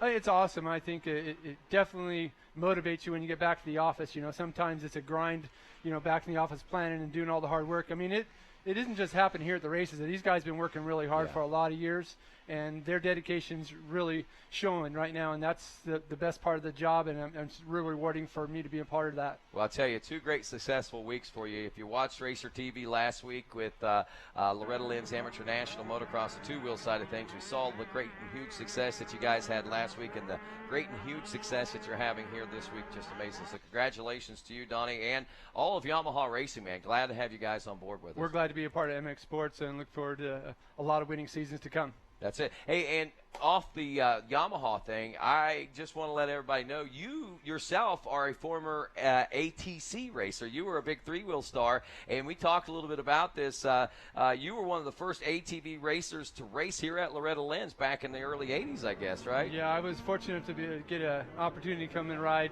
here in '84. First time I've ever been to the ranch. Got to see some woods. I'm from California. I've never seen woods, so I got here, and needless to say, it was a pretty exciting story. It took me a week to figure it all out, but we were able to wrap it up and get a win at the end of the week. Had a great ride and a good memory. I can only imagine. And, I mean, it's come so far since the early 1980s, whenever it was just 3 wheels in 1984 when you first made your mark here in the soils of Loretta Lynn's. That was even before the first motocross race ran here, I think, in 1985, wasn't it?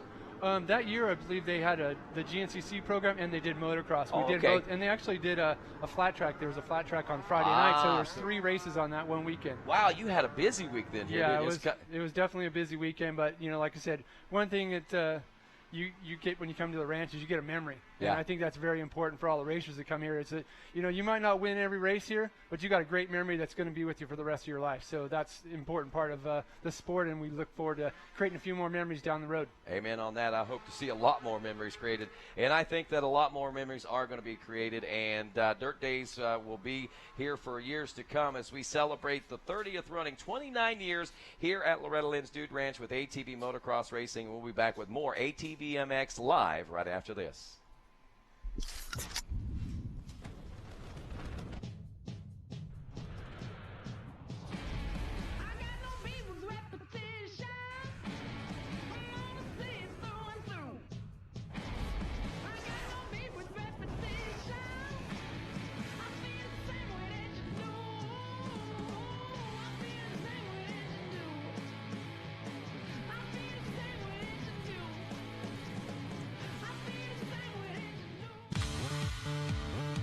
They're the best off-road riders in the world, and they're coming your way every day on RacerTV.com.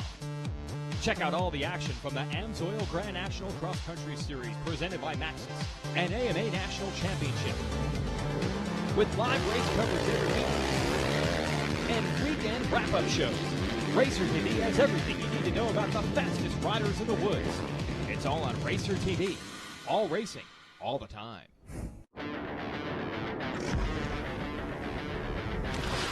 Sometimes you come across something so different, you just have to stop and check it out. The Rocky Mountain ATVMC website has everything you need, from our huge selection of apparel and gear to dirt bike accessories and OEM parts. Our extensive inventory means most orders arrive in 3 days or less. Get low prices, quick shipping, and incredible customer service. RockyMountainATVMC.com. Get ready. Any engine. Any season.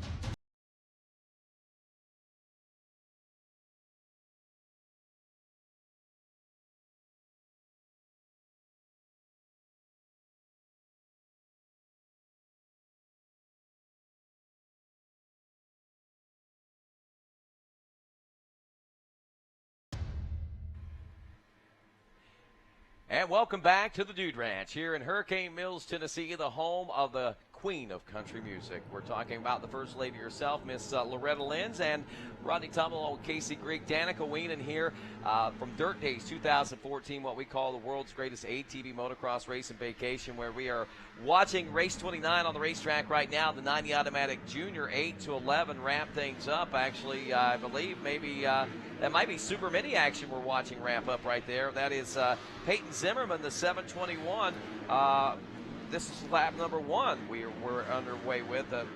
Zimmerman in the hunt for a championship out there aboard the 721 out of Lidditz, Pennsylvania, on board that Suzuki. And this Super Mini class, this is one of the exciting battles that we'll see, I think, here in ATV youth racing. This is the one where the kids are moving up for the 90s and making that transition kind of into the bigger bikes. Yeah, definitely. And this is a fast class. This, Super Mini class. You can see This Gunner and Peyton battling each other right now. These two kids are some of the best youth riders out there, and they are the best youth riders out there. These two, as you can see, Gunner T-Bone, he's given everything he has. He's now pulled up next to Peyton Zimmerman, and Mickelson pulling in right there behind him. So now you have a three-way battle. Your leader just went from first to third in one section, and Mickelson is all over Gunner T-Bone. These kids know no less than as fast as they can go no matter what. Exactly, and they all like to win, and the great thing about it is the camaraderie off the track. I mean, they fight like mortal enemies out here on the racetrack, but when they come off, they'll be fist bumping and high-fiving each other when it's all said and done, and it's pretty great, the camaraderie they have. But look at the battle. They have to have that kind of friendship to be able to race that intensely against one another. And trust each other. And if Gunner doesn't end up winning this moto, I know Gunner will be back at his trailer in tears because that kid wants to win so bad.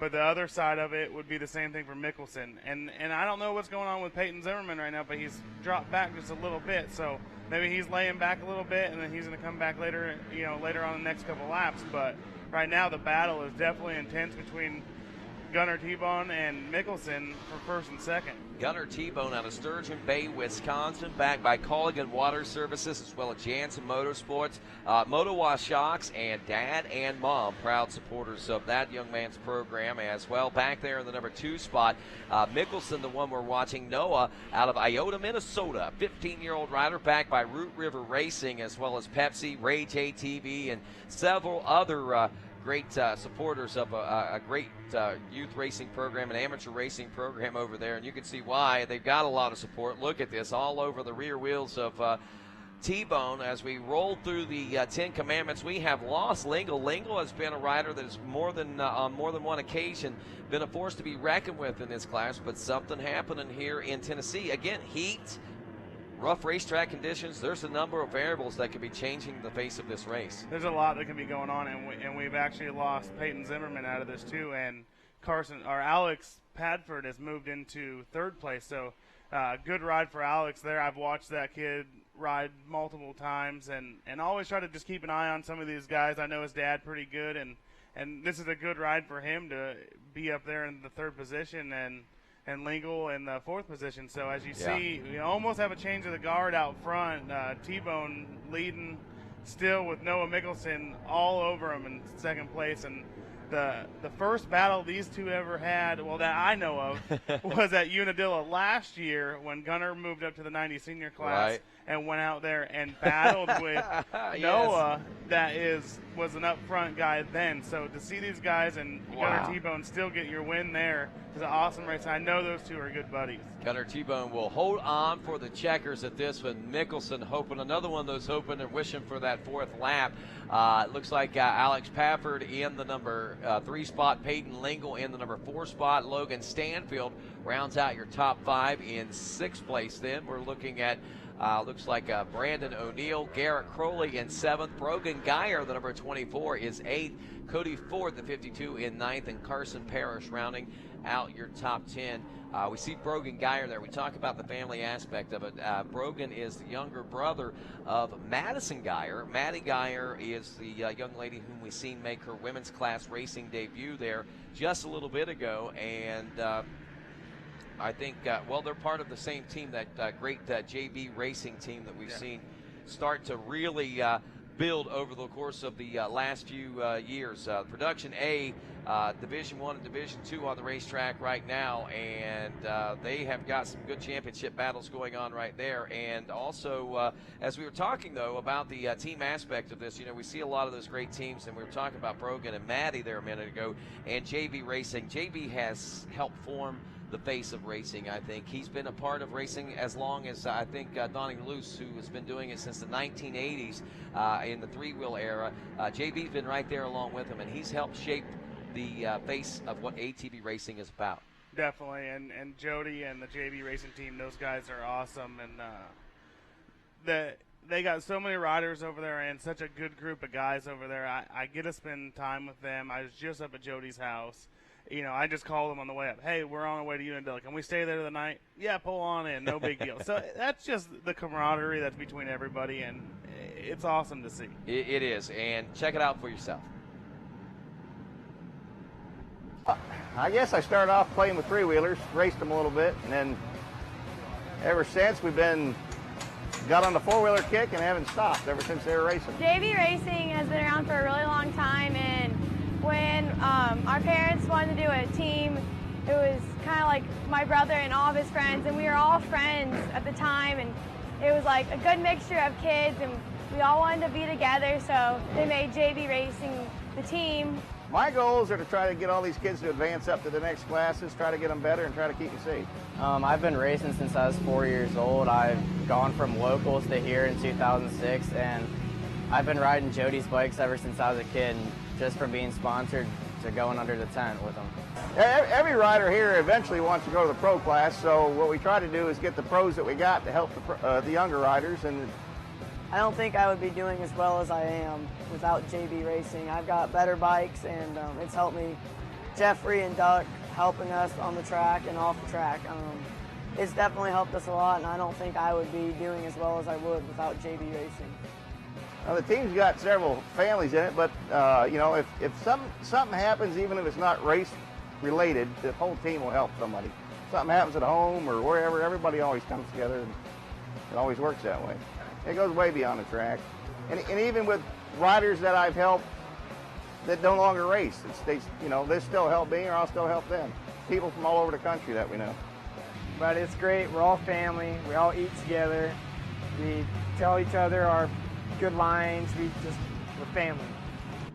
It's family atmospheres like that, and like what we see with our Root River Racing team with the rider out front in this moto. It is the 940 of Dylan Trammell, and another big team in the amateur ranks is Root River Racing, and that is what the 940 races for out of Lancaster, Pennsylvania. Root River Racing, Rage ATV, FTR Power Sports, and he is also JB Racing backed. He's not a part of that team, but JB also helps out that team. I think that's an amazing feat. That just goes to show you the greatness of JB. And check out this battle back there in the number 2 spot right now, as we've got Alec Miller and Dalton Hicks. Hicks, another one of those Root River Racing riders with that JB support back there in the number 3 position, as he is all over the rear wheels of the 97 of Alec Miller. Miller coming into this one out of Pataskala, Ohio, underneath the big Maxxis wheel there, and out into the short chutes and into the 10 Commandments we go. Miller now trying to strike on your leader, the 940 of Trammell, as he pulling up nearly side by side. Is he going to be able to make some strike there? Look at this, side by side. Miller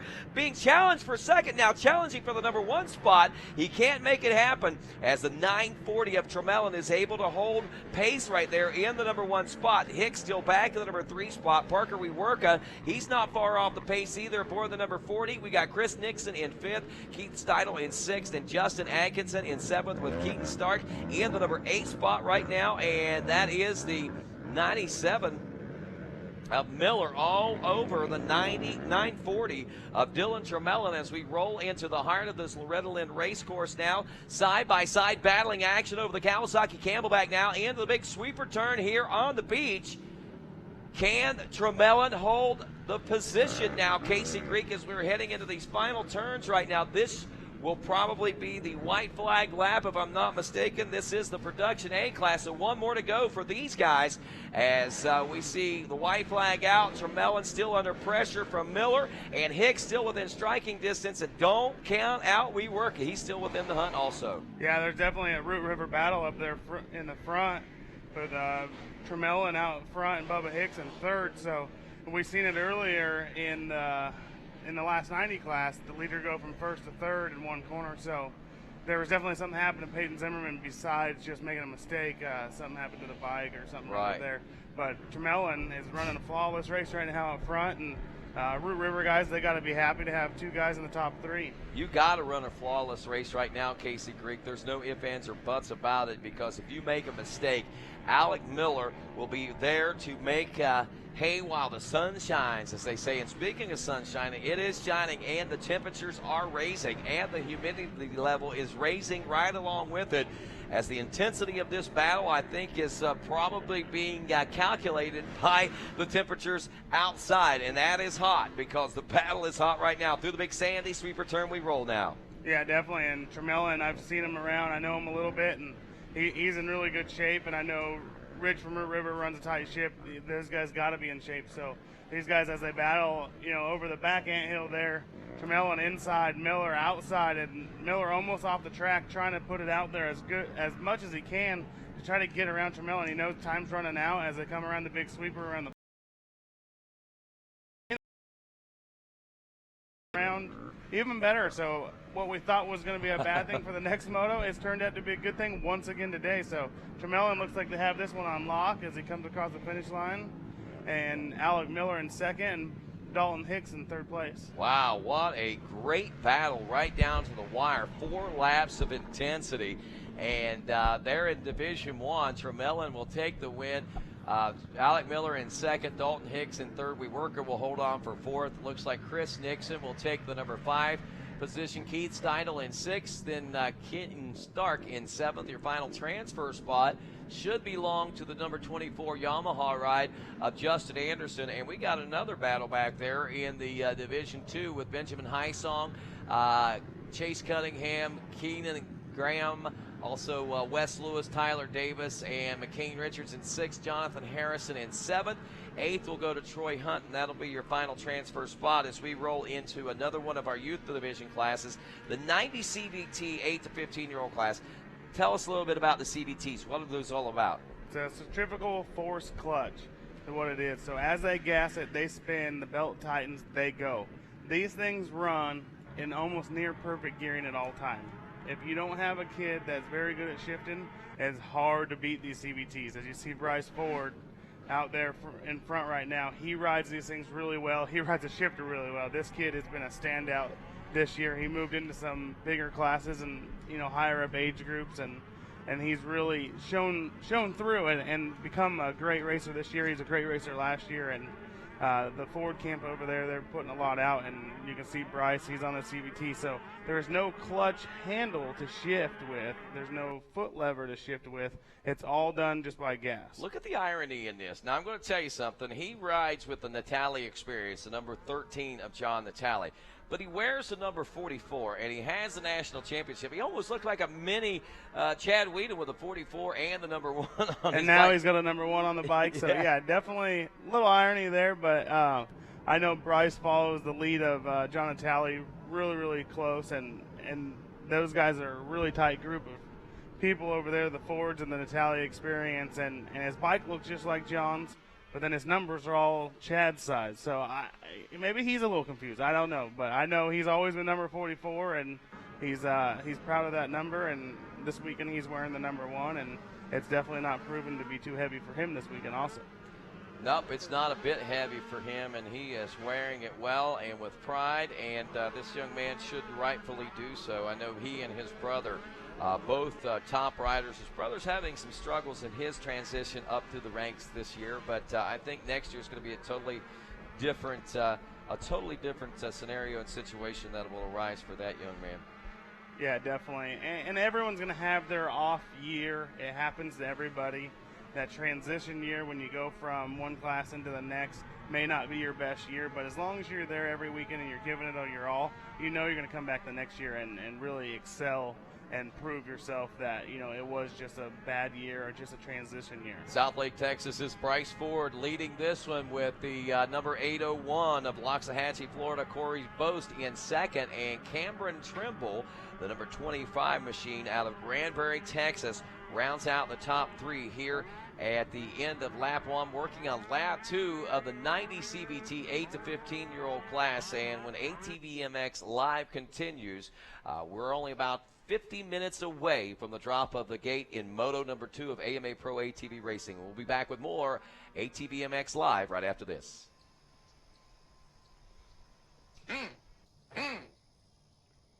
There's one. What is that? It's my Dale call.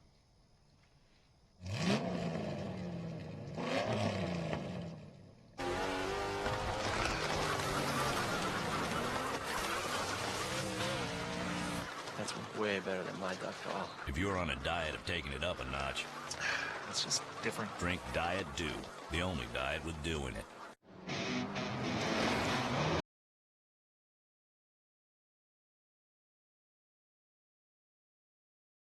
Website has everything you need, from our huge selection of tires, ATV and UTV accessories, and OEM parts, to our online chat, customer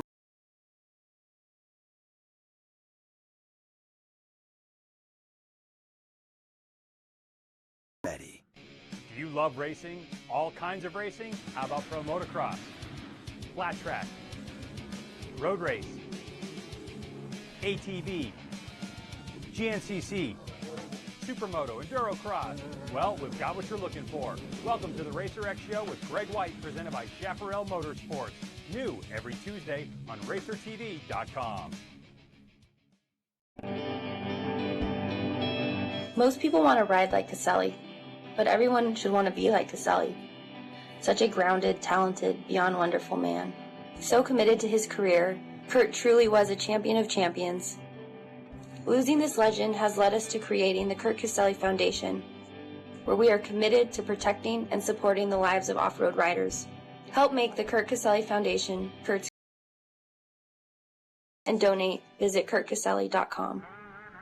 Back at Hurricane Mills and the legendary Loretta Lynn's Dude Ranch for this final round of the Mountain Dew ATV Motocross Championships. Rodney Tomlin, Casey Greek, and Danica Weenan, as we are in the midst of some 90 CVT 8 to 15-year-old class race in action, where we have Bryce Ford in the realm of taking yet another moto win and the championship, securing that championship. He's already wearing the number 1 plate in this class, and that, you know, though he hasn't technically received the number 1 plate from the folks here at the ATV Motocross Nationals, he secured that, did all the math. He knows that there's no way that anybody's going to beat him, so he wants to don that. He wants to be proud of it and wear it proudly out there, and I like to see that. We've seen also Megan Manshak doing that in the women's class. Yeah, there's numerous guys out there. I actually did that for Lane Baird this weekend. Just kind of, you know, go out there and be proud. He worked really hard all year. Bryce Ford worked really hard all year. Every champion, every rider out here that follows the whole circuit and does this, it's a lot of work. It's a lot of travel. I've been doing it for years, and to be able to come out and run that number 1 plate here, knowing that you worked so hard that you wrapped up your championship early, do it. Yeah. You know, last year I didn't do it for Lane, and I kicked myself all winter. So this year I said, you know what, I'm going to do it. I didn't tell him about it until he got here and seen the bike with the number 1 on it. And he don't get excited about a whole lot of stuff, but I think he liked it inside. So, and it worked out today. We got second, and we're looking forward to tomorrow. And as this 30-plus veteran class here gets ready to take off, there's going to be heated battles in this class for championship. You know, we talk about we've been, you know, harping on the pros, we've been harping on the amateurs as far as, you know, the A's and the B's and things like that, and we harped on the youth. What we haven't talked a lot about is what really helps round this all out, and that is the vet classes, the senior classes, and things like that. And this vet 30-plus class off and rolling, riders 30 years of age and older. And coming into this one, the 07, who is a Media All-Stars ride, also rides for our good buddy over there at Henson Racing Components, Jeremiah Jones. I call him Plane Dane, which is short for Airplane Dane, because this guy flies, man. Dane Heilman, the 07, 36 years old. He also is a top rider in the Vet 35-plus class, and he is going to be one to watch out there. He doesn't get the whole shot in this one, though. Riders to watch out for include the double zeros of Jeremy Krug from Oxford, North Carolina, the 33 Lane Coyle from Brazelton, Georgia, which we'll see if that's who that is out front. That might be Gary Parker in the number 1 spot. Joey Miller out there with us, also aboard the 38 out of Owensville, Indiana. Gray Parker, the 42. Joe Scarrow, the 44. Michael Bettis, the 47. Matt Holmes, the 52. Greg Meeks, the 66. Justin Grant, the 74. Chris Harper, they call him Frankenstein, I believe. He's riding the 87 out there. Dwayne Newton is the 93, and that is the 42 of Gray Parker out front, I believe, as we saw him checking in there. Dwayne Newton, Revan Kevin Postnich out there. He's the 40-plus class champion. Jason Korn is with us. Got Chris Taddy, Michael Cleese, and Jason Jackson and Jared Korn. Now, Jason Korn, I got to wonder, is that one of the I'm not sure if that's him or not. He's the actual brother with Jared Korn, and Jared's son races 50s. I race with these guys, or I don't personally race, but they come to a lot of the local indoor stuff. Dane Hellman, Wayne Newton, all these guys, they race in the winter together. Oh, and they're watch this battle. Racing. I'm sorry to jump on that, but Plain Dane all over Gray Parker right now for that number 1 position as they head through the Max's Forest over there now. Look at this. Airplane Dane, can he fly around Parker? Parker seems to have his own set of wings right now. As back in the number 3 spot, we are looking at the 93 of Dwayne Newton, I'm sorry. Chris Taddy is running 4th aboard the 488. 373, Jared Korn now rounds out your top 5. But this is the battle we're watching for, the number 1 position through the 10 Commandments now. Yeah, Dane Hellman, he's putting it on right now. He's trying to get that number 1 position, and not sure what the points are, but I know it's tight. I know these guys have been battling all year, and so I thought you always call Plain Dane because he's just such a mellow guy, and then he gets on the track and he kind of explodes. But now that I know your story, it all makes sense because he does fly, and I'm 30, and I wish I could ride with these guys. And you know, we watch Joe Scarrow. He's another rider that just rips out there. I mean, these guys at 30 years old, these guys go to work tomorrow or Monday. Yeah. They're not, this isn't their job, and they're putting it out there. And so it's insane as Dane's trying to make another charge there. Your leader. Yes, he is over the Camelback now into the big sweeper turn around the beach. Look at this. Here comes to the inside the 07 of Heilman.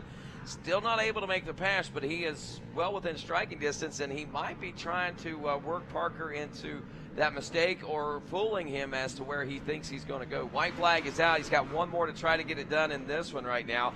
They've got company, though, back there. Don't count out Dwayne Newton, that number 3 position ride, as he rides on the number 93 machine. Then we've got Taddy and Korn still rounding out 4th and 5th place position. Back in 6th, we mentioned him, talking about Joe Scarrow. 7th place, the senior 40-plus class champion, is Kevin Postnich, Revan Kevin, as we like to call him. Revan Kevin. Yeah, he's out there battling with these guys, and you can see, looks like your leader's got a little bit more breathing room. No, he has less breathing room. Sorry, I was on the wrong guys. He's got no breathing room as Dane Hellman is breathing down his neck and probably can smell what kind of race fuel he's running right now. These guys are battling it out. Oh, I guarantee you. Heilman, look at that, man. That was a pretty, Heilman trying to switch up those lines, and I think, look at that. From one side of the racetrack to the other, Heilman is using the entire racetrack right now. Yeah, I just want to tell these guys, hey, you guys got to go to work on Monday. Be careful. But they're not holding back, and they're setting lap times in the 144 range. That's a good lap time. I mean, they're going to be in the A-class lap times. They are certainly in A-class lap times right now, without a doubt. These guys are firing them off. Heilman, 36 years old. And the skies have opened up on us a little bit. It's full sunshine and a hole of clouds where we're on top of, and it's raining. So there's got to be a rainbow someplace, right? Definitely. And the track was just needing some water, so this won't hurt us as Hellman tries to come around the outside. He's just going to get edged out just a little bit for the finish there. Wow, what a last-ditch effort, though, for Heilman there. Good push there, and a great battle right down to the checkers. Man, one more lap. You know those guys are thinking that. And today's the day that they've shortened the laps to try to keep the schedule together to get. Yeah, we have so many racers here this weekend. And inclement weather on the way as well. Not only did we get it this morning, but we've been watching radar. We are expecting more weather late this evening or late this afternoon or early this evening, and that could be right around Pro Moto number 2 or maybe a half hour or so before it as we're watching the showers fall right now. Yeah, this little bit that's coming down right now, it looks like it's coming down pretty heavy, but it's not going to hurt. And it's so strange because I can look out the window in the tower here and I can see rain, and I can look to my left and the other part of the track is getting no rain. You can watch it coming across and now it's starting to come into that side of the track. So wow, that's your Tennessee weather right there. Raining on half Loretta Lynn's track. Now, I've seen that happen at a GNCC, but rarely do you see it actually happen at a motocross track where you can look out across the field and see everything taking place. And watch this taking place. College 16 to 24, a couple divisions. You know, we're nearing the completion of Moto number 1, at least the first part of it. We'll have some LCQs for those division racers that didn't make it into the top 8 of the division rides, but nonetheless, I mean, we're coming to the conclusion of the first set of motos for a lot of these guys in this amateur racing, and that's good news for those guys because they can go back and they can relax and they can watch this second pro moto and see how this final battle for the second place overall in points is going to shape up. Yeah, unless you got to go to that LCQ, and that's something to talk about, Rodney. Is I was looking at the result, or not results, but at the sign-up sheets earlier, and I want to say there's close to 50 guys in one of the C classes. I don't doubt it. And in one of the B classes, I know there was 4 divisions in each one of those in each one of those classes. So insane. I don't know what they take out of it. They can't take but 4 out of there. I think they go 4, 4, and 4. Then they have 2 LCQs where they take only the top 2, and they run only 2 laps in that LCQ. Yeah, so you really want to be in that top 4 because the LCQ is not somewhere you want to be. It's definitely going to be intense with the LCQs that they got coming. So it's one of them things that you got to get out there and you got to run up front early in them motos, and with the lap shortened, they're not going to shorten the LCQ to 1 lap. They got to run 2 laps. Yeah. College 16 to 24 Division 1 making their way around the finish line right now as we see Jacob Giesman in the number 1 spot. Tim Schultz running back in the number 2 position. The 7 of Dylan Messenger running in 3rd. We got Austin Clemens, the 318, in 4th. Michael Perkins, the 94, in 5th. James Carroll is 6th. 7th is Tyler DeSilvia. And your 8th and final transfer spot, McCain Richards with Keaton Stark and Austin Fegan in 9th and 10th. Those guys, as well as several others, outside the top 8 as we check in with Division number 2 here in just a few moments. I believe we'll be seeing those guys round the final turns here in the sweeper turn, and there they come, and it is Division 2. We got the 71 of Daniel Hoisington out of Medina, Ohio, a Coaster Vetri Racing Fort Worth 6.5 Designs Elka-backed ride right there. And they are nearing and passing the finish line right now with their first lap complete. So Division 2 is through. Division 1, the battle is on. We see Giesman now being challenged by Schultz, but look at this 3-way battle in Division 2. Hoisington, Terrell, and Ty Templeton, the number 50, who just made his way, the 55, I should say, made his way into the National ATV Series, I think just 2 short years ago. Just started testing it out, has really made his mark in the ATV Motocross Nationals here in 2014. Yeah, definitely, and running out front or towards the front of this 16 to 24 class is no easy feat. There's a lot of guys that run A class in this, a lot of guys that run B class. So, and that's what we were talking about earlier. These guys are the graduating classes moving towards the open A classes and production A classes and forward for the Pro-Am classes and then on to pro classes. So these guys are your next talent to be moving up, so keep an eye on these guys. For sure. 1.4 seconds was the gap as they came through at the completion of 2 for the Division 1. Messenger running 2nd, actually turned a 6/10 of a lap, 6/10 of a second faster lap with a 146.1 as opposed to Giesman's 146.7, and Messenger closing that gap up now to just under a 1.5 seconds. Timothy Schultz, who was a competitor there at the beginning, has dropped to 3rd. Austin Clemens, the 318, running in 4th. Looks like Michael Perkins in 5th. Tyler DeSilva is 6th. Keaton Sturk in 7th, and McCain Richards back on the number 8 spot as we continue to watch to see what happens and unfolds here at the Checkers here coming up shortly. Actually, there is the 139 of Giesman making his way through this final lap of racing, and he turns that 1.4 second gap. I thought he had opened it up, but look at this coming through the big sweeper turn, the Sandy sweepers. We're seeing that Messenger's fast laps are starting to add up, and he's starting to close in just a little bit. So it's interesting to see. These guys are the 16 to 24 age bracket. Yeah. The last race was a 30-plus bracket. And look at the lap time, Rodney, 1:44. The same lap times being run out of possibly a 16-year-old. I'm not sure how old our leader is here, but well, that's second place. That's the 61 of David Terrell. Terrell out of Division 2 is 22 years old, out of Mechanicsville, Virginia. He is one of the riders on the upper end of this class, but we are seeing riders as young as 17 and 18 years old out there. Yeah, so these guys are 10 to 12 years younger than the class before them, running the same lap time. So hats off to the 30-plus vet guys. You guys go give them guys some credit. They're hauling out there, and I'm sure glad I don't have to race them. Yeah, no doubt, me too. And we'll be back with more ATVMX Live on RacerTV.com right after this. They're the best off-road riders in the world, and they're coming your way every day on RacerTV.com. Check out all the action from the AMSOIL Grand National Cross Country Series presented by Max.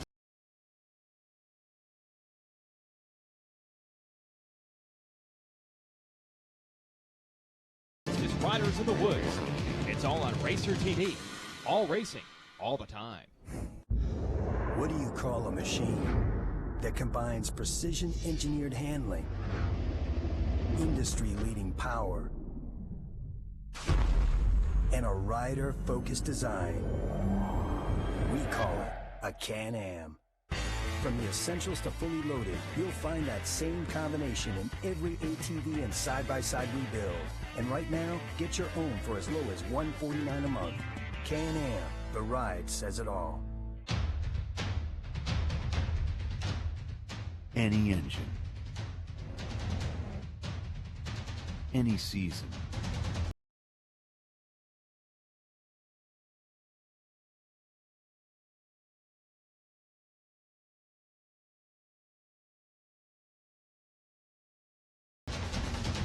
AMSOIL for any engine.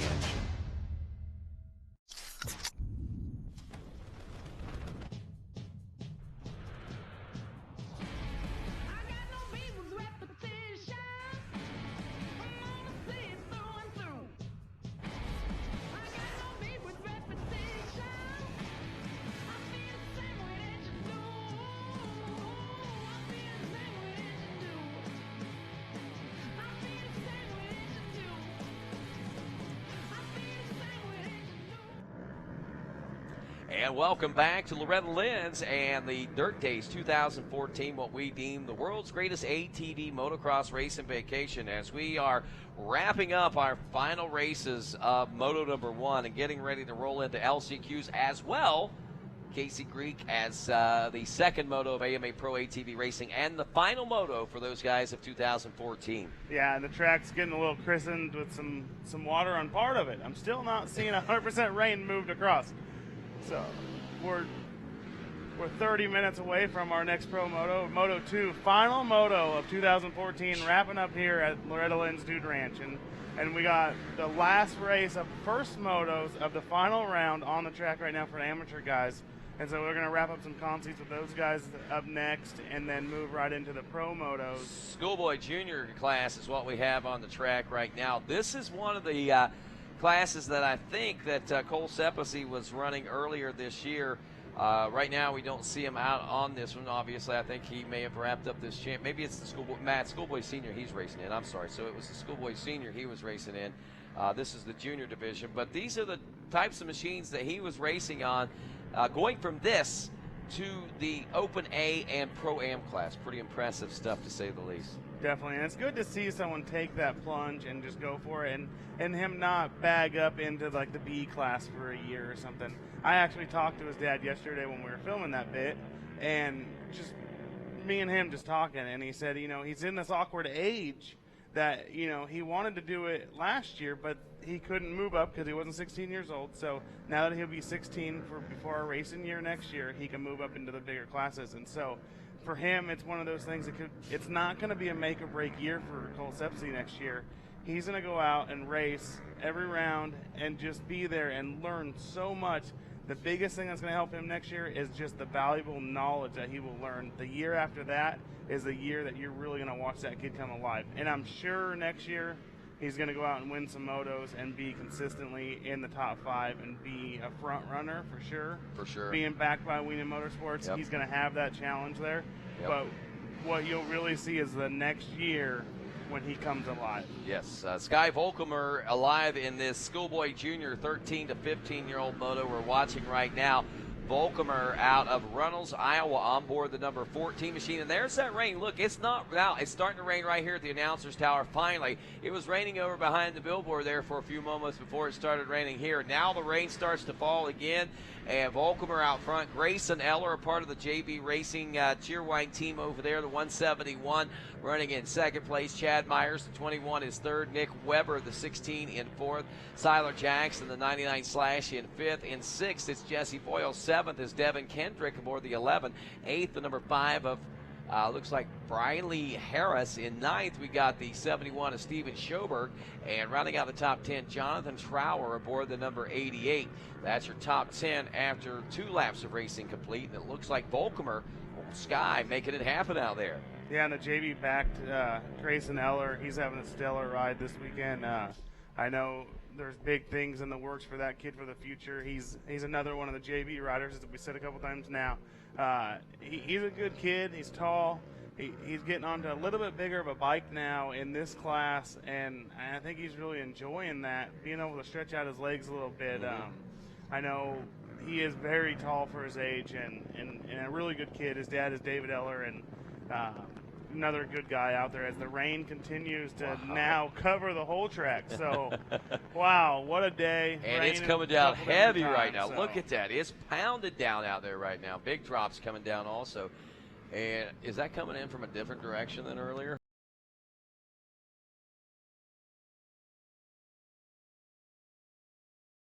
It's glassed up there, slick. The track is starting to look at the time on the clock right now. We're only moments away from sight laps, and now less than 30 minutes away from the start of Moto number 2, believe it or not. Sky Volkamer will take the win. Grayson Eller will take second in this class. Chad Myers in third. Nick Weber in fourth. Siler Jackson rounds out the top 5. And, man, as this one is starting to really turn around and the crazy things that are going on out there, it's really making for an interesting scenario. Look at that rain pounding. And if you want to be a part of the AMSOIL Twitter contest where you can win up to $250 in great AMSOIL products, tweet your podium finish predictions, your overall finishers, to hashtag them ATVMX Live. We'll trend those all together, and you could end up winning $250 in AMSOIL products. Once again, tweet out the top 3 that you think. You don't have to be right, but whoever you think it is, tweet who you think it is. If you are chosen, it will be chosen at random. You could win $250 in great AMSOIL product. Now look at this. What a scary and tough situation for some riders, while others, I'm sure, are probably doing hill clickers about right now, knowing that this might be the great equalizer they're looking for. This could be a very big equalizer they're looking for. The track is real tight right now, real hard packed, so the water's not going to go in, so it's going to be a little bit sloppy. So there's going to be so many adversities, and this is where it happens is we run into, do you run big tires? Do you run little tires? Do you just keep your setup the way it was? Do you narrow the bike up? All the different adversities in bike setup come into play right now as the rain's coming and they're getting ready to go in the line and it's too late to do anything. So it's too late. Do you run an airbox? Do you not run an airbox? Do you cover your air filter? Do you cover your there's so many different adversities of what's going to have to go on. Yeah. And it's whoever played the radar the best. And I will say with Bill Baird, my boss, he's always, hey, it's going to rain for 15 minutes. It's going to be gone. You'll be good the rest of the day. And that guy, he's on it. So hopefully these guys all have that guy, someone like that in their corner saying, hey, here comes the radar. I know Chris Peters, Tyler Peters' dad over at JB Camp, he's been really good with the radar. We were talking about it the other day, or Friday, and he said, about 10 o'clock it's going to rain. Sure enough, I gave him my practice money for Lane to practice, and bam, there come the rain. We practiced anyway because we had to, but it's just one of them things that it's too late at this point.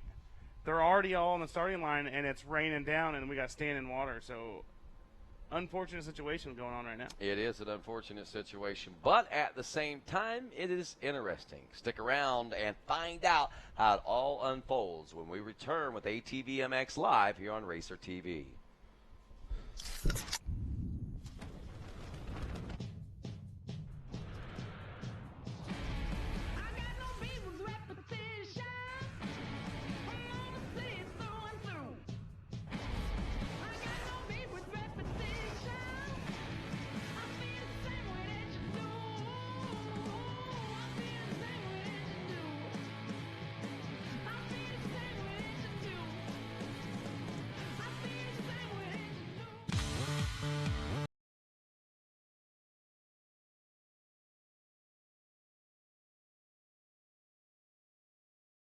Series presented by Maxis, an AMA National Championship.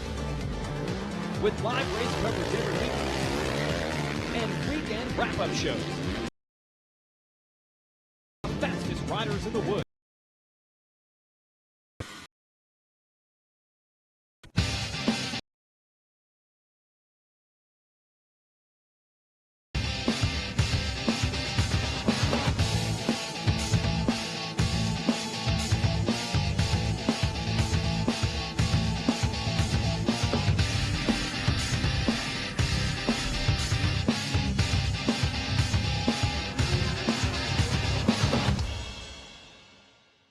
Find your flow with Maxis Tires. What do these GNCC racers all have in common? They're members of the American Motorcyclist Association. You don't have to be a GNCC racing superstar to join the AMA, just support the sport. The AMA protects your right to ride and race. Plus, you get a lot of cool member benefits, like American Motorcyclist Magazine, roadside assistance, and great discounts. If you want to be like the racers, join the AMA. It's where riders belong. And welcome back to a wet and soggy Loretta Lens. This is what it looked like back there in Moto number 1. It was a little wet, but not as wet as what it's getting right now. Casey Greek, Rodney Tomlin here, and Danica Weenan joining us here in just a few moments. And Casey, look at this is what it looked like coming off the first lap, I guess. Yeah, definitely, and you can see the mud packing in tight right now. And not real bad conditions. You got good racing, you got heavy roost, and you're pretty much going to see it's going to go away. The GoPro on Jeffrey Australia's helmet, Natalie coming across there, and as they enter the 10 Commandments, they're really battling it out. And Joe Bird is hanging in there tight, and you can see Salas Lemus in there, and Australia almost coming off the quad a little bit. So definitely good to see. I love this the view. racing. It is. I love the GoPro view of what goes on out here, man. It really gives you a whole different perspective of what it is. And, one thing I can say is TV does not give the racetrack conditions justice. We look at these braking and acceleration bumps and the lines that are developing. And, if they look bad on HD TV, you can only imagine how really bad they are, because it only gives you a small percentage, I think, of what the real elements are like out here whenever you're watching this stuff on TV. And the fortunate part for everyone at home watching from that view is they don't have to feel the roost. So let's go down and listen to Jeffrey Australia's interview that he has. Very well. First few rounds I kind of struggled and kind of broke through, and Millville was really good for me, and also Walnut, Illinois, and obviously Unadilla was my first pro podium. And this weekend just looking out and doing the same thing, going out and finishing in the top 5, but of course I'd like a top 3, and just being up there with those guys really is my goal for this, to finish out the year, and then next year go in and go for, wins and then a championship. That's a good goal for Jeffrey Rastrelli, and honestly, the kid has come a long way. He kind of hit a flat spot whenever he first made his way into the AMA Pro ATV ranks, but we made mention of that. you said it earlier, it takes a couple of years for these guys to mature. Joel Hetrick being one of the few riders that we've seen at the ripe young age of 18 years old, able to take an AMA Pro ATV win. Yeah, definitely. And Rastrelli hasn't got the exclusive win yet, but he's been on the podium now, so he has a taste of being up front. So it's big for him, and the year that he's having is stellar. And it's awesome to see Jeffrey and the JB Racing team. Those guys stuck around him. I've heard a little rumors here and there that there's some talks about maybe Jeffrey being able to ride for someone else next year. And I'm pretty sure, and it's all rumors. It's silly season right now. Yeah. So I'm letting you guys in on a little bit of secrets, but I'm pretty sure he's going to stay at his home. He is very happy with so what there JB are some opportunities arising. Done for him and stuck by him when he was running 7th, 8th place and not finishing the results that they wanted. And Jody's beating his head against the wall. I need a guy to win. I need to sell more product. I need a guy up front. Well, now guess what? They stuck by Jeffrey. He's up there. They got Joel. Now they got 2 guys that are consistent top 5 guys. Yeah. So it's a huge turning for the JB Racing team and for Jeffrey to show that he's got a little bit of honor there and he's going to stick by his team. Yeah. And who knows? He may not. But it's all rumors, but I'm pretty sure Jeffrey's a kind-hearted kid, and he knows where his roots are, and he's sticking up to There you go. And also another rider that was groomed up through that JB program is a rider that is vying for second-place position in the points right now. He currently holds on to that, and that is the teammate kind of sort of. I know that Jeffrey rides for the JB Racing, but they got a Cheerwine Cola and a Livewire team. So there's 2 different teams under the JB heading out there with the Can-Am. So I think it's a pretty neat thing. Plus the amateur program that they have going on there. But, we got Joel Hetrick, who is a part of that JB team. He is currently battling for the number 2 position in that. And not only is he going for the number 2 spot, but you got Thomas Brown back there that's battling for the number 2 spot. And you've got John Natale. John Natale is another rider that he's a little farther out as far as that is concerned, but he does have still the outside possibility of scoring some points. But then again, Moto 1 was pretty bad on him. He may have taken himself completely out of the running. I got to remember that part of it. Remember? Yeah, he was like 15th or 16th place. That's a big deal there. That might have, I think definitely hurt his chances for being in the top 2. It may have put him in 5th. I haven't seen it, but having the very minimal points at Moto with Josh Upperman having a good Moto may swap their positions. So that's a big deal there. We can't emphasize enough on that there is a battle going on with Thomas Brown and Joel Hetrick, and then there's a whole shot battle that's also there with John Natale and Josh Upperman. Yeah. And I believe that John Natale may have secured that, even though he didn't pull the whole shot, but Upperman didn't, so that gives him the chance. That was the thing. Chad Wienen was the saving grace in that one, and his teammate, Thomas Brown, is vying for that second place position we were talking about.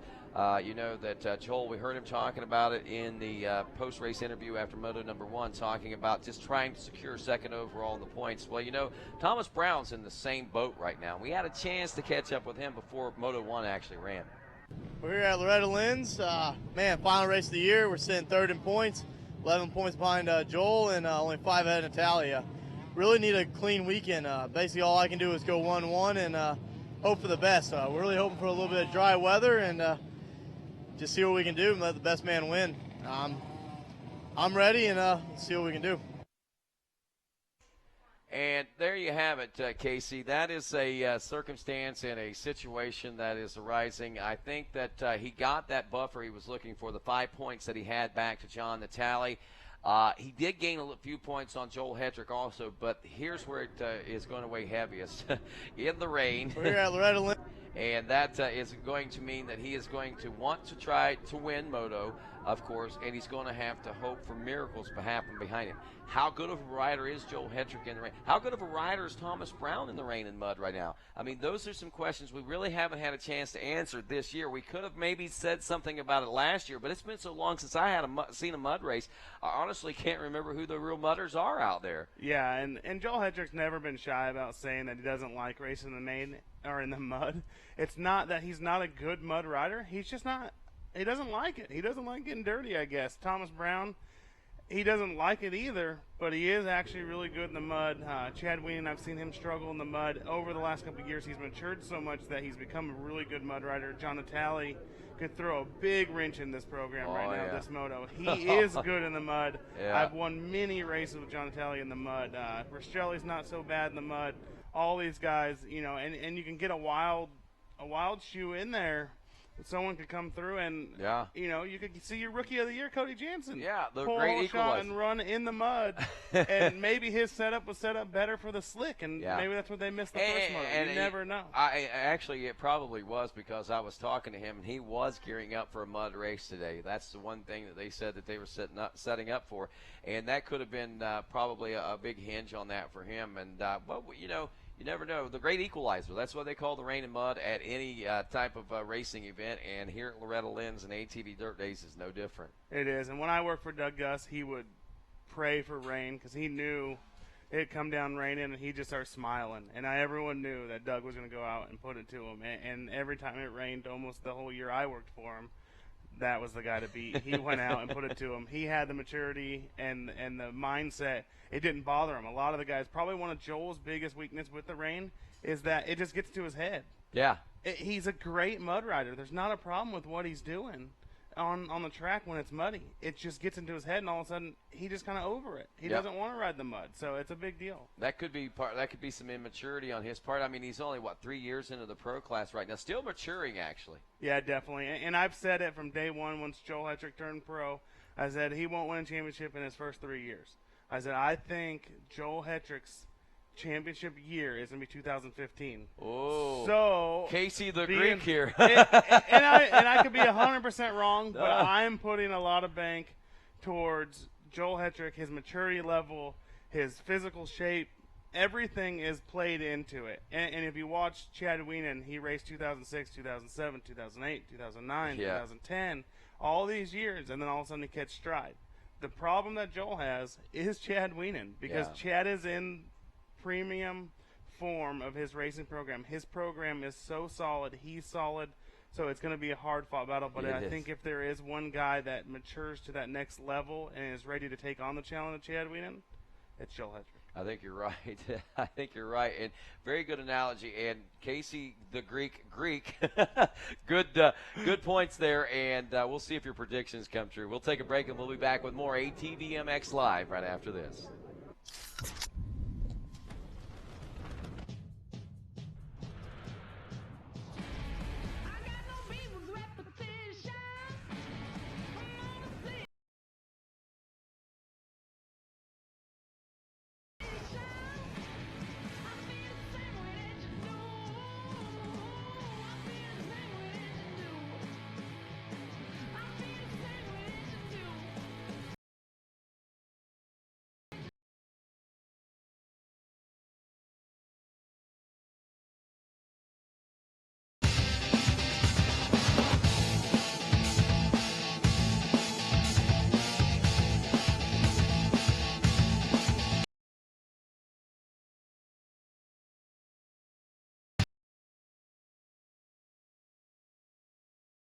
Find your flow with Maxxis Tires.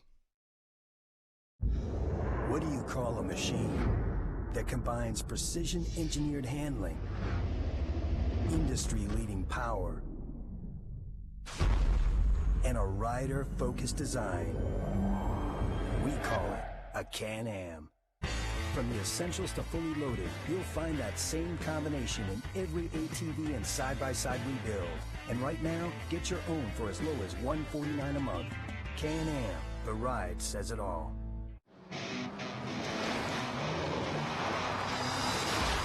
Sometimes you come across something so different, you just have to stop and check it out. The Rocky Mountain ATVMC website has everything you need, from our huge selection of tires, ATV and UTV accessories, and OEM parts, to our online chat, customer reviews, and instructional videos. Our extensive inventory means most orders arrive in 3 days or less. Get low prices, quick shipping, and incredible... Most people want to ride like Castelli, but everyone should want to be like Castelli. Such a grounded, talented, beyond wonderful man.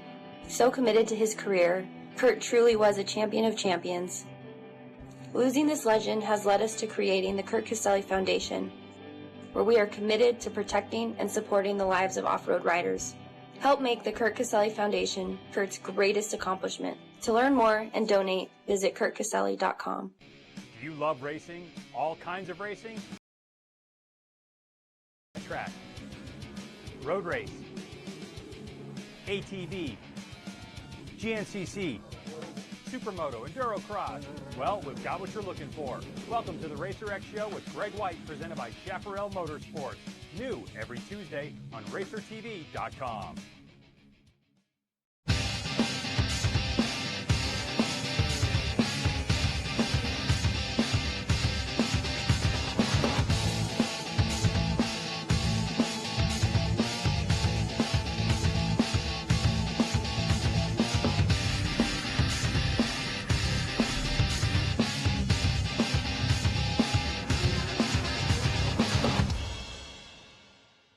Find your flow with Maxxis Tires.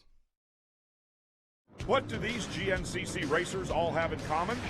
They're members of the American Motorcyclist Association. You don't have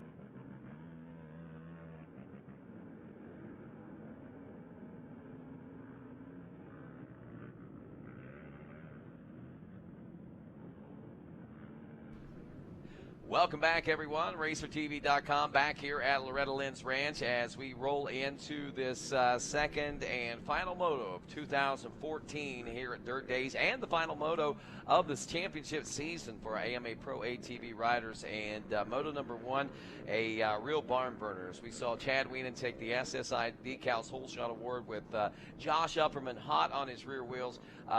John Natale, who was vying for an early top spot, making a dive from, going into the 10 Commandments, got a little bit too aggressive, I think, took himself out, dropped all the way back, ended up finishing 15th at the end of moto number one, as Chad Wienen did hold on for the win after being pressured by his teammate of Thomas Brown, who was pressured by Josh Upperman through a good portion of that moto.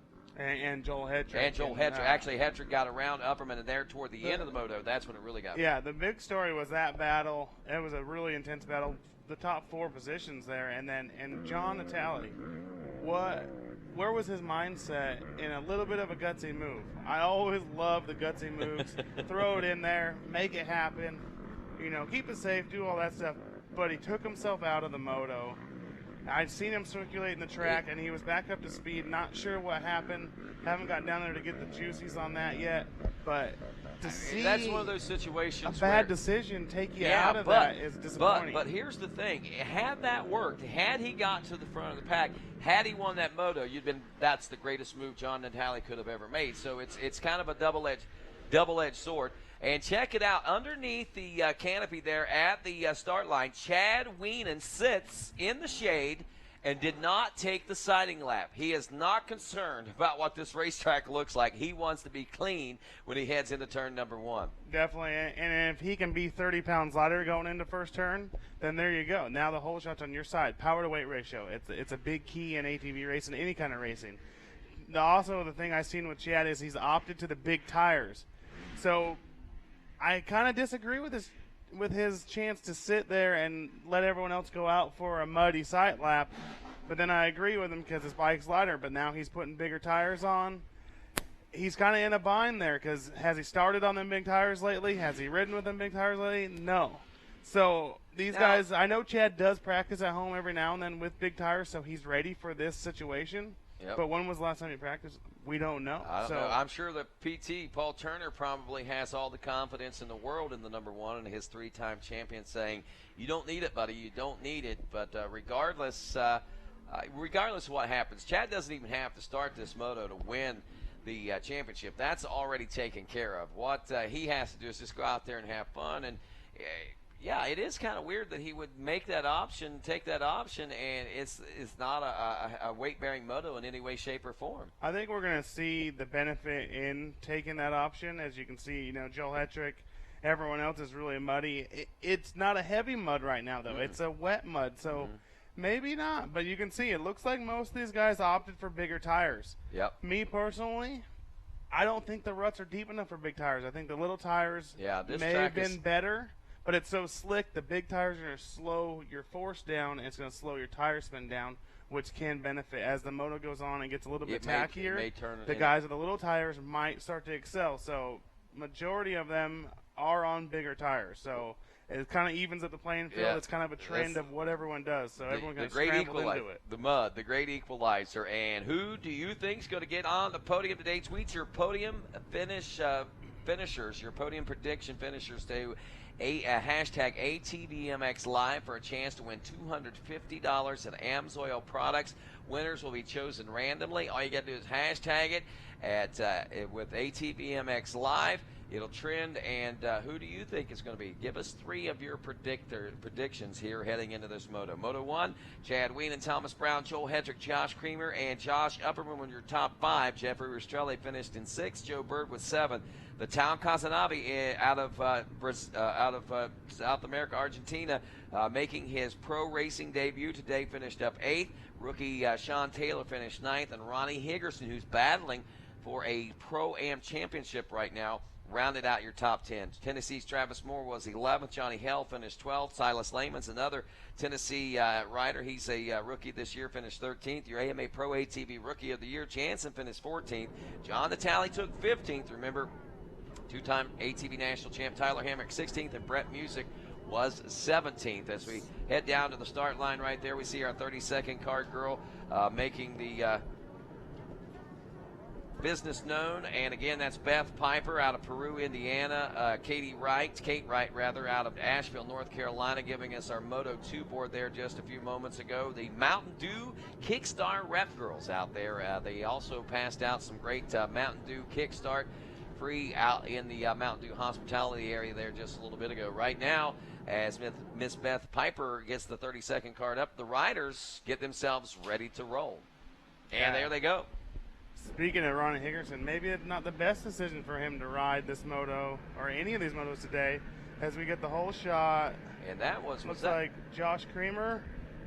I believe it was Creamer. We're getting a lot of indications that that's who it is, and wow, this is a good place for this rider to start, and this could be a good note for him to end on. I know watching Josh Creamer over the course of the last half of the season or so, he has been down on himself. He has been down on the fact that he hasn't been able to perform at the level that he hopes and wants to perform at, but maybe today could be a little bit of a different case. And we got a definite Can-Am in second. Can't tell if it's Kid Dynamite or Jeffrey Rastrelli that's in second right now, but you got Can-Am 1 and 2 as they come around into on your first lap here, and it looks like a Yamaha of Chad Wienen in third.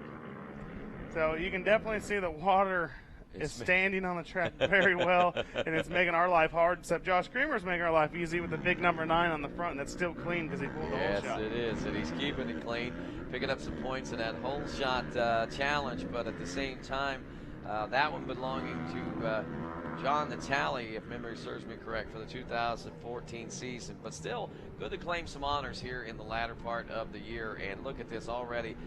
It looks like that Creamer's starting to stretch things out, and the position jockeying. Look, starting to happen back in second. This is the race that Josh Creamer was needing. You can bet your bottom dollar that he is going to have a huge smile on his face if he holds on to this all the way to the checkers. And that's what Josh Creamer is wanting right now. We've seen him race really well at the first round, and now he's finishing the last round really well. And as he comes in, across the finish line with Jeffrey Rastrelli in tow, and Creamer needs this win. Just like we've said over and over today, you're only as good as your last race. It just happens to be the last race of the year.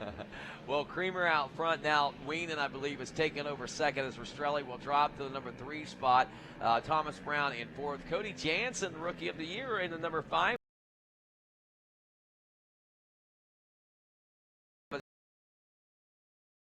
And rounding out the top 10, Kid Dynamite. So there goes the opportunity. About this second moto being a huge swing, could swing things in a huge difference there, and that is exactly what we may be being faced with right now in that overall second place position bid. Definitely. Thomas Brown's doing what he needs to do. I'm sure he would like to be up there challenging Josh Creamer and his teammate of Chad Wienen. And Kid Dynamite, not liking the slick conditions right now, running in 10th place. He's got to be eating a lot of water, muddy gritty water. So that's no fun for him, as we can't even tell who these guys are as Thomas Brown comes around right now.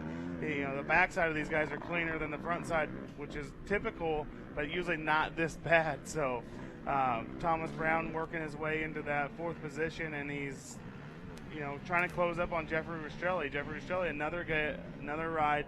If he finishes well in this one, it's going to give him a good top 5 finish overall for the day. Amazing. The sunshine shining down brightly, and every few moments a few showers starting to fall. Right now we don't have the rain. The damage is done, and this race is just a survival of the fittest, I'm sure, for a lot of the guys. And right now for Joel Hetrick, it is a situation where he has to find a few more positions out there on the racetrack if he intends to secure the 2nd place overall spot. Yeah, and you see John Natale moved up to the 5th place position, so Joel Hetrick still has not come across, or now he's come across in the 9th position, so he's right behind the Argentinian. And Joel's got to go because he's got to finish up front with these guys. And you can hear a little bit of water being sucked into someone's machine, and having some tough luck there. Is that Rastrelli? I think that was the 969 of Travis Moore. I'm not sure. That might have been. I think that might have been Rastrelli. Well, I don't know. We'll see. But Rastrelli's dropped from like a battle for 2nd place all the way back to 12th place. His lap time went to a 2:15. So I didn't see that. Yeah, so that may be. So you got Jeffrey Rastrelli, Joe Bird, and Travis Moore all kind of off your lead lap now. Unfortunate situation for Rastrelli, as I thought he was still in the podium position. Yeah, unfortunate for him. What a heartbreaker there. As we take a look at podium positions right now, Creamer, Ween, and Brown 1, 2, and 3. The overall would be Ween and Creamer and Brown 1, 2, and 3 in that order.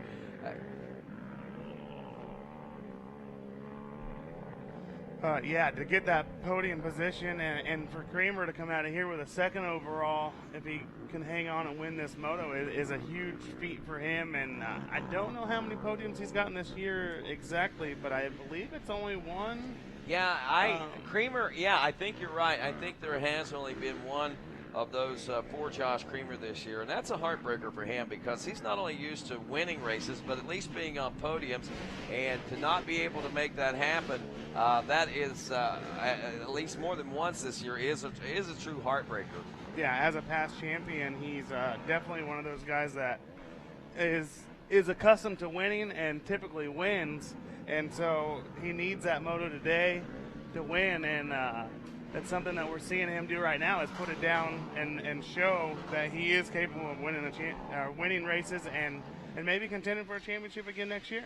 Well, as far as the standings goes, he's 6th coming into this round. He was 4th in the SSI Decals Whole Shot Award.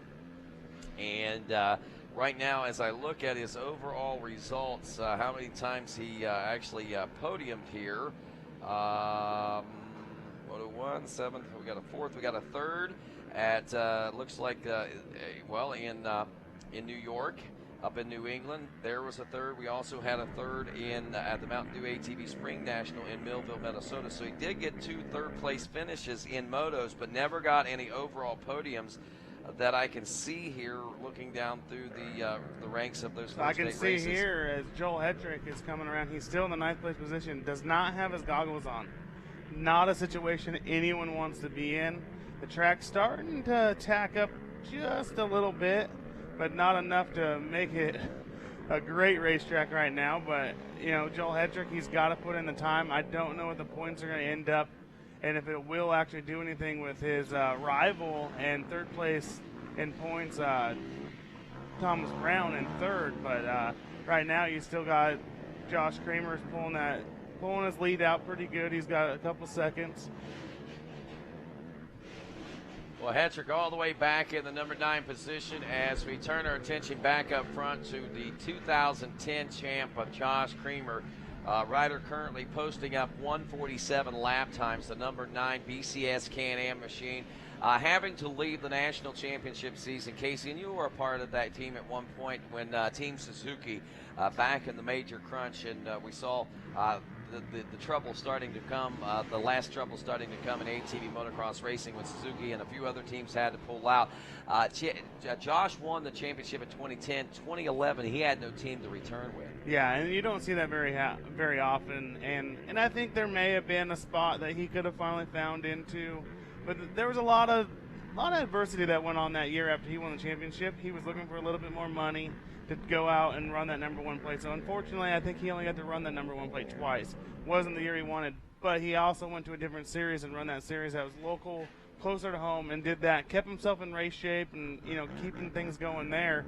And he come back, I believe, the following year and started running the full circuit. And you can see, right now he looks like his normal self out there. But it's one of those things that the equalizer that you keep calling the rain has played a part in today and has generated a little bit more motivation, a little bit more fire in Josh Creamer to come out. And one of the biggest things that helps Josh Creamer this moto is he pulled the whole shot. And there's nothing better that happens in a mud race than pulling the whole shot. It usually makes your day that much easier. And so as Creamer comes across, you're going to see the halfway flags for him. And so that he's wanting to see the white flag right now because he wants this race over with. And know that he left with an exclamation point. At the halfway point of this one, I'm doing some calculating as far as the overall second place position is concerned. Thomas Brown, who currently sits in third, that is a 22 points. Actually, that's 20 points. He scored 22 in the first moto.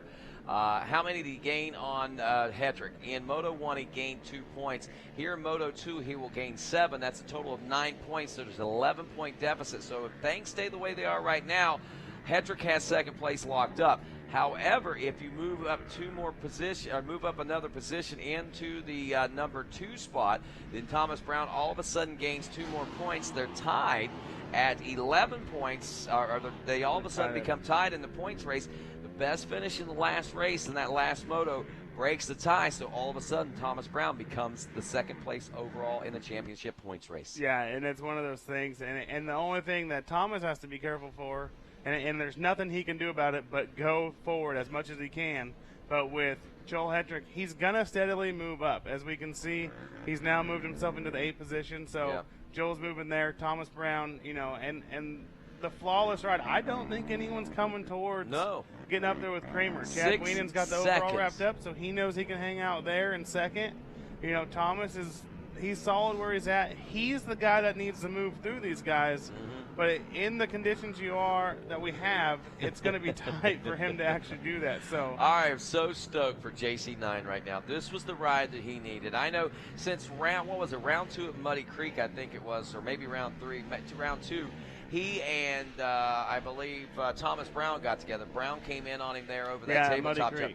And that actually took his mind completely out of about 3 rounds of racing, I think. Yeah, I think it really messed with him. And Josh, in 2010, I've seen such a strong-minded guy. This year, last year, I think a little bit of maturity may hurt Josh in a sense. He knows, he's one of those guys that he's not making enough money off ATV racing, so he's going to work. And so I don't want to put anyone down because the guy flies on a quad, and he's one of the best racers in the nation. But there's other things in his mind than just racing now. And so at times you get hit like that and you go flipping pretty hard, it sets you back a little bit. And it's been a rough year for Creamer, and I'm really happy to see Josh come out here. I always root for Josh. I always have, and it's always been on the inside. He's been a good buddy of mine. I built a couple bikes for him a couple years ago. And actually with him, and so to see him come out here and stamp at least a moto win and get second overall, it's going to be nice. That's the explanation point we're talking about. He can't say that I took the overall, but I won the last moto of 2014, and that right there is good momentum heading into the off season because he says I can pick up right where I left off if I win Moto 1 in 2015. Hey, I'm back in the driver's seat for another championship. Yeah, definitely. And you can see, lap times, Josh Kramer's lap times of 146. So now, Plain Dane can go home and say he was turning faster lap times at a 144 than Josh Creamer that won the last moto of the year. Little different conditions, but, Josh comes across here and he's coming towards the finish line section as this moto's winding down. And it's been a little less action-packed than what we like to see, but for Josh Creamer, this is exactly what he wanted to see. Yeah, it is. And I think he's one of those guys. I talked to him yesterday. He didn't want to see the rain. And then I told him, I said, Josh, if it rains, oh well. It's the last race of the year. Just go out and do what you got to do and have fun with it. and his attitude sort of changed. And I'm not going to sit here and take any did. kind of Casey credit. the Greek, look what you did. We had this conversation last night at the hotel, and I said, just lighten up about the rain. It is what it is. It's the last race of the year. Go out and ride. That was some words of wisdom. And we had a really good first moto, and then the rain come, and I bet you, like I said with Hetrick earlier, it was a mental thing. Maybe Josh just put it out of his head. I know a big part of why Josh is out front right now is because he's one of the fastest, but it is that start. His goggles were clean coming around that first turn. He got to put off a burner on the first lap and give him that separation. Wienen's keeping him honest, but the gap is staying fairly the same. Josh is doing what he's got to do right now. Well, right now, as we near the completion of this race, we got Creamer, Wienen, Thomas Brown 1, 2, and 3. Josh Upperman in 4. John Natale is 5th here in Moto 2. Sean Taylor in 6. Casanave running in the number 7 spot. That's our pro debut from the Argentinian there. Way to go, buddy. Running the number 5 machine in 7th. Joel Hetrick is 8th now. 9th spot is Tyler Hamrick aboard the 726. And rounding out the top 10, AMA Pro ATV Rookie of the Year, Cody Jansen now aboard that number 40 machine. As far as the overall is concerned, Chad Wienen, Josh Creamer, Thomas Brown 1, 2, and 3. Upperman would take 4th, and Joel Hetrick would round out your top 5 as far as the overall is concerned. Yeah, as Creamer puts another lap in the books as he comes across the finish line, and Chad Wienen's coming through behind him, and just a solid ride for Chad. Still got his goggles on. He's pretty muddy, but he's enjoying it. He knows he's got the overall locked up. He's getting paid for the day. He's a Oops, sorry about that. There is Jeffrey Rastrelli off to the side of the racetrack over there, and I don't know where Danica is. Maybe she can get down there and get a word in with him. I don't know how much longer before the end of this race, but I'd be curious to find out exactly what's going on over there. He's near the finish line. He's got his shirt off. He's just watching this mud race, and he is listed right now in 12th place position with only 2 laps down, so he was working on lap number 3 and didn't quite make it, I don't think. Yeah, and I'm not sure if he knows, but he can't race with no shirt. So, Jeffrey, you're going to have to put your clothes back on and get all them ladies to calm down. But no, not the day Jeffrey wanted to end the way he wanted to end the season, excuse me. But Jeffrey has shown so much, and we've talked about it in our last live broadcast. It was a really good day for Jeffrey. He set, I believe, the fastest qualifier. Hey, Danica's got Jeffrey on trackside right now. Hey, guys, I'm down here with Jeffrey Rastrelli. He's off to the side of the track with only a few laps left to go. What happened out there? I think we sunk a little water. We weren't really prepared for the mud. You know, of course, it obviously rained like 5 to 10 minutes before the race, and got a good start. Got around second place in the start, and me and Chad were battling a little bit and just sucked some water, and the bike started running not that good. So we just pulled to the side and decided to save it and, you know, not blow it up or anything. I have a Pro-Am championship to go after tomorrow, so that's our main focus right now. All right, thank you. Thank you. Hey, we heard him going around. We heard that popping and cracking, and I thought that's who that might have been. Thank you very much. Good job, Danica. And I thought that could have been the possibility. And, you know, good move on his part. Though he can't do so well here today, he says, hey, I still have a chance to win that Pro-Am championship, and that's good thinking, I think, on his part. Yeah, definitely. He's got to save that bike for tomorrow. I bet you there was a chance in his mind and the team's mind to not even run this moto, but he's battling for points in this championship too. But he's going after that Pro-Am championship. Him and Ronnie Higgerson both tight in the battles. Ronnie Higgerson had some misfortune with a broken leg early on. They cut the cast off last night. He's racing pro moto today, and that's what I was saying earlier. Maybe not the best decision to run the pro class today with our 2 lap board coming out. But, you know, he's out there, he's doing his thing. He's going to conserve his bike for tomorrow, too. So. Yep, and that 2 lap board out right now as we are rolling through our final 2 of the 2014 season for the AMA Pro ATV Racers. It's been a great Mountain Dew season, that's no doubt about it. And, you know, as this one started out this year, Casey, you remember down in Georgia, what an intense battle we saw between the front 5 riders, and we have seen nothing but great championship racing all season long. Chad Wienen has obviously risen above the rest whenever it was all said and done, but I think this year was a good building year for the competition, a year for them to learn how to gauge, and a good year for them to have those incentives that they were looking for to possibly loft them in a position where next year they could be challengers. Yeah, definitely. It's been an intense racing year, and I've said it before. I wasn't real happy with the shortened moto time, but it's made the racing better. So I agree with what happened, and Josh Creamery right now is loving that there's only one lap left in this race. All he's got to do is keep it together, as he's got nearly 10 seconds on Chad Wienen in second place. So he's kind of on a glory lap a little bit. I've always been the guy, don't get too comfortable, don't show off on that last lap because you never know what might happen. So he's pulling a solid one, and the Yamaha boys are going to, finish up this Moto 2 and 3 as long as nothing happens on this rest of this last lap. Donnie Luce is doing heel clickers right now as he celebrates actually, he said he came here, 1984? This is his 30 years ago would be the year that Donnie came here and raced his first race here at the ranch. Yeah, and that's crazy. And it's cool to see, these guys have been in the sport so long. I've been in motorsports, as long as I can remember before I was, even doing it for a job or anything like that.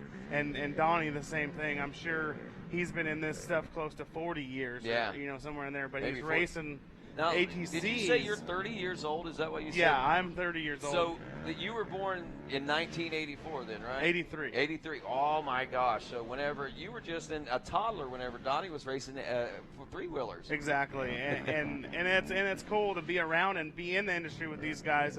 And the respect that those guys give me is just tremendous. And to think I'm 30 years old and I've been a mechanic professionally for 12 years, it is crazy to even think about. That's almost half my life. So, I started doing this young, and Josh, he's remarkable. And you've got to work with the icons in the sport. Like this guy right here, as the checker flag flies for one of our icons, the number 9, JC9, I should say, Josh Creamer taking a Moto 2 win, and that will be good enough for an overall second-place position as far as Dirt Days is concerned for the number 9 machine. Chad Wienen will roll across the line in the number 2 spot aboard the number 1 Yamaha, and then there is Thomas Brown going third here in the second moto. That will give him third overall. Chad Wienen will take the overall win. Our podium should unofficially at the moment looks like Wienen, Creamer, and Brown 1, 2, and 3. Joel Hetrick should be finishing up in 4th. 5th place to Josh Upperman. 6th place to Sean Taylor. Vital Casanave, wow, what a great pro debut, finishing up 7th place today. He's second as far as rookies. The top rookie today was Sean Taylor with 6th overall, but Casanave takes 7th. John Natale, 8th. You beat your mentor's biggest nemesis there, the number 13 of John Natale, so you got to feel real good in your first outing out there. And 9th overall will be Jeffrey Rastrelli behind John Natale after having to sit most of that second moto out. And Joe Bird, though we are at the Birdhouse, he gets 10th place, and good to see Joe back after, nearly a half-season absence out there. But coming back with his new protege there and racing himself, it's been a phenomenal, I think, outing for the number 7 and former ATV motocross champion himself. And John's results don't speak for that second moto, and we didn't see much of him that second moto, but coming in 4th, and everyone, there was a big rivalry between Joe Bird and John Natale, but a lot of people don't know, but the last 2 weeks since the last race, John Natale's been at Joe Bird's house. There you go. So you see the family that we have here. These guys were the worst enemies they could ever be, and now they stay at each other's houses. Yep, that's the greatness of this ATV racing. What I like to call the ATV racing nation. I mean, we may be mortal enemies out there on the racetrack, and at times we may not get along in the pits, but what we do, like a family, we find a way to mend those ties and get it all back together, man. Make everything work the way that it should work in a perfect society. I like to say ATV racing nation's a perfect society, wouldn't you? Yeah, it's kind of, what's that, utopia. So it's definitely something that, where none of us are perfect, but we definitely get along really well, and everyone supports each other as well as you can. And I've never been told no from somebody. So Rarely, unless it's something that is probably for your good. Do you hear the word no? People are there. They're ready to help you out whenever they can. And something else. Wow. What a season, what a day, Casey. I mean, we're getting ready for podium presentations right now. I know. Look at that. Thomas Brown burning up the podium down there as he takes, I believe it is third place overall. And he's very stoked. Now, I don't know how that, according to the way I calculated the championship points, that still should be third for him, and Hendrick still should be able to take second. But then again, I could be wrong, and things could have changed since I made that tabulation. But look at that, in the center of the box, yet again, make that 7 out of 9 races this year. Put your hands together, race fans, for that guy right there, Big Chad Weenan, taking the Dirt Days win here, and that is pretty phenomenal. And how about Moto 2 win and second place overall for the number 9 JC9 of Josh Creamer. Let's head on down to the podium where it looks like we're getting ready for podium presentations in just a moment. Right now, I know Danica is working her way down, and look at that. Race fans are making their way over to the podium. Some riders are heading back now away from the fences, going back to grab their machines for LCQs as we got those coming up from the amateur standpoint of things right now. But even with the rain, things are looking pretty good and popping pretty tight down there on Bender's Road. That's Travis Moore right there. There's Travis Moore walking through the pit. So he just got off his bike and going to walk through, maybe go grab him some lemonade or, I think he's heading to the podium. Stand, I think he's going to go watch podium presentation. Maybe yeah, and Travis Moore, good kid, stayed at my house a couple times. Really enjoyed his company, and he's a good friend of mine. And he's one of those guys, he's going to support these guys. He's buddies with everyone, and he hasn't gotten to race this series. He's racing a different series this year, and he's actually leading the points up there, I believe, and having a great year there. He's leading in both the Pro and Pro-Ams of those classes. So way to go, Travis Moore. And let's head on down to talk to Thomas Brown, who's standing by with Danica Weenan. Thanks, guys. I'm down here with Thomas Brown. He had a pretty great start to Moto 2 and came out and got the third overall for the day. How do you do it? Oh, man, it was that rain shower came in right before we had the line. We all switched to big tires. The majority of us did. Came out with a decent start and got in fifth. Yamaha was pulling great up front. The Weenan Motorsports SI, Walsh Racecraft, and Maxxis Yamaha, man. The team's great and got us out front, and then just made a few passes and got behind Chad. I was like, man, I need Chad. And fell back and just tried to not make any mistakes. Tried to stay consistent. I think we fell 1 point short of against second in the championship for Yamaha 1-2. But, third's not bad, but I definitely won that second place so we can sweep those top 2 spots. But I'm really happy. I can't thank all the sponsors enough. The guys at Fly, Fox, just everybody on the program. Thank y'all. Thanks a lot, Thomas Brown. Great job today. Thanks a lot, Danica. And wow. Thomas very stoked, and rightfully so right now, as a matter of fact, as we get ready to head down to talk to Josh Creamer, who got the Moto win and the second place overall position. And, we talk about it. This is the way you want to lead the season. He couldn't take the overall, but he did take the final win of the season. And like you said, you're only as good as your last race. And as far as I'm concerned, Josh Creamer won his last race, at least the moto of his last race. So he came out as a winner, I think. Yeah, and he can go off to Africa here in a couple of weeks with his head held high and know. Africa? Yeah, he's going hunting. That's what Josh does at the end of the year every year, so you guys know. He's a big hunter, a big avid hunter there, but he can leave here knowing that maybe it wasn't the season he wanted. Overall points, championship-wise, not what he wanted. He had some misfortune here and there throughout the year. We won't even add salt to the wound. Nah, but no need to. To leave the season with a moto win is exactly what he wanted to do. It's it. Let's check in with Josh Creamer now on the podium with Danica. I'm down here with Josh Creamer. He's all smiles after going and pulling that whole shot and get that Moto 2 win. How's it feel, Josh? It feels great. I mean, it's been a long season. We've had ups and downs, and I haven't been up here all year, but I couldn't be happier to pull it off, especially in that conditions that we just were in. We went down the line. Everybody was all straight-faced and bummed out that it rained. I just went down and started yelling. What are you going to do? I mean, we made it through all season without a mud race. Last moto, let's get it done, and that's what we did. And I'm pumped to be back, be up here on the podium with Chad and Thomas. And who do you have to thank to get you up to here today? Couldn't have done it without BCS Performance. Jay and Jimbo working their butts off all year. My whole team, K&M, Walsh Racecraft, Fox Shocks, ITB Tires, Hyper Wheels, FMF, Troy Lee Designs, Alpine Star, Pro Armor, everybody that helps me. We've had a phenomenal team for the past couple years. Nothing's changed. Just unfortunately, luck wasn't on our side this year to get us up here as much as we wanted. But to cap the season off with a second place, I'm stoked, and got to thank all the fans for coming out here. And I could hear you out there yelling, even though I was pretty much yelling the whole time myself, just trying not to crash in the mud. But it was a great time. My family for driving down here with me 17 hours. My girlfriend for making it down. They've been following me all year, and I thank them immensely. And just thank everybody out here, and pretty happy with today. Congratulations on getting on the box in your second place moto. Really great. Thanks.